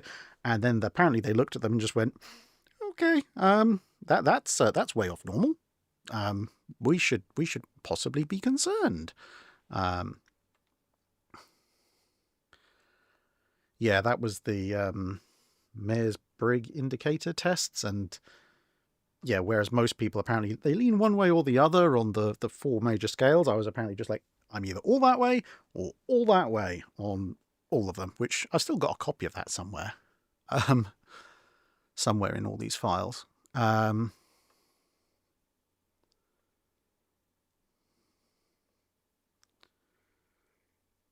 Droid asks, is there an up-to-date spreadsheet of all the questions that have already been asked in Drydocks over the years? There is. I need to upload that to my website, though. And with that, I'm being informed, hopefully you can't hear that, but I'm being informed I actually need to go and attend to family details, which is actually usefully coming up at exactly almost 11 o'clock. So apologise if I missed your question. And John Thomas, if you can message me, maybe drop me an email with your question about the book series. I didn't get a chance to see it, but if you email it to me, email me the question, I will answer it. Woody Carlisle, did you get my email about cruises sent on May 27th?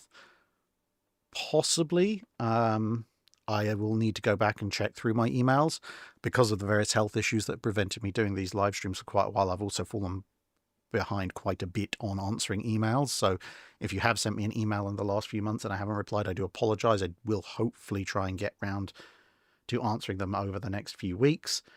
But yeah, when you get hit by a 1, 2, 3 punch of different major health issues that stop you doing live streams for half a year, and leave you struggling to keep up with a regular video output, it really does put a number on a lot of other things that you ideally would like to catch up on.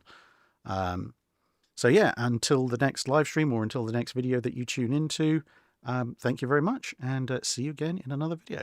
Bye for now.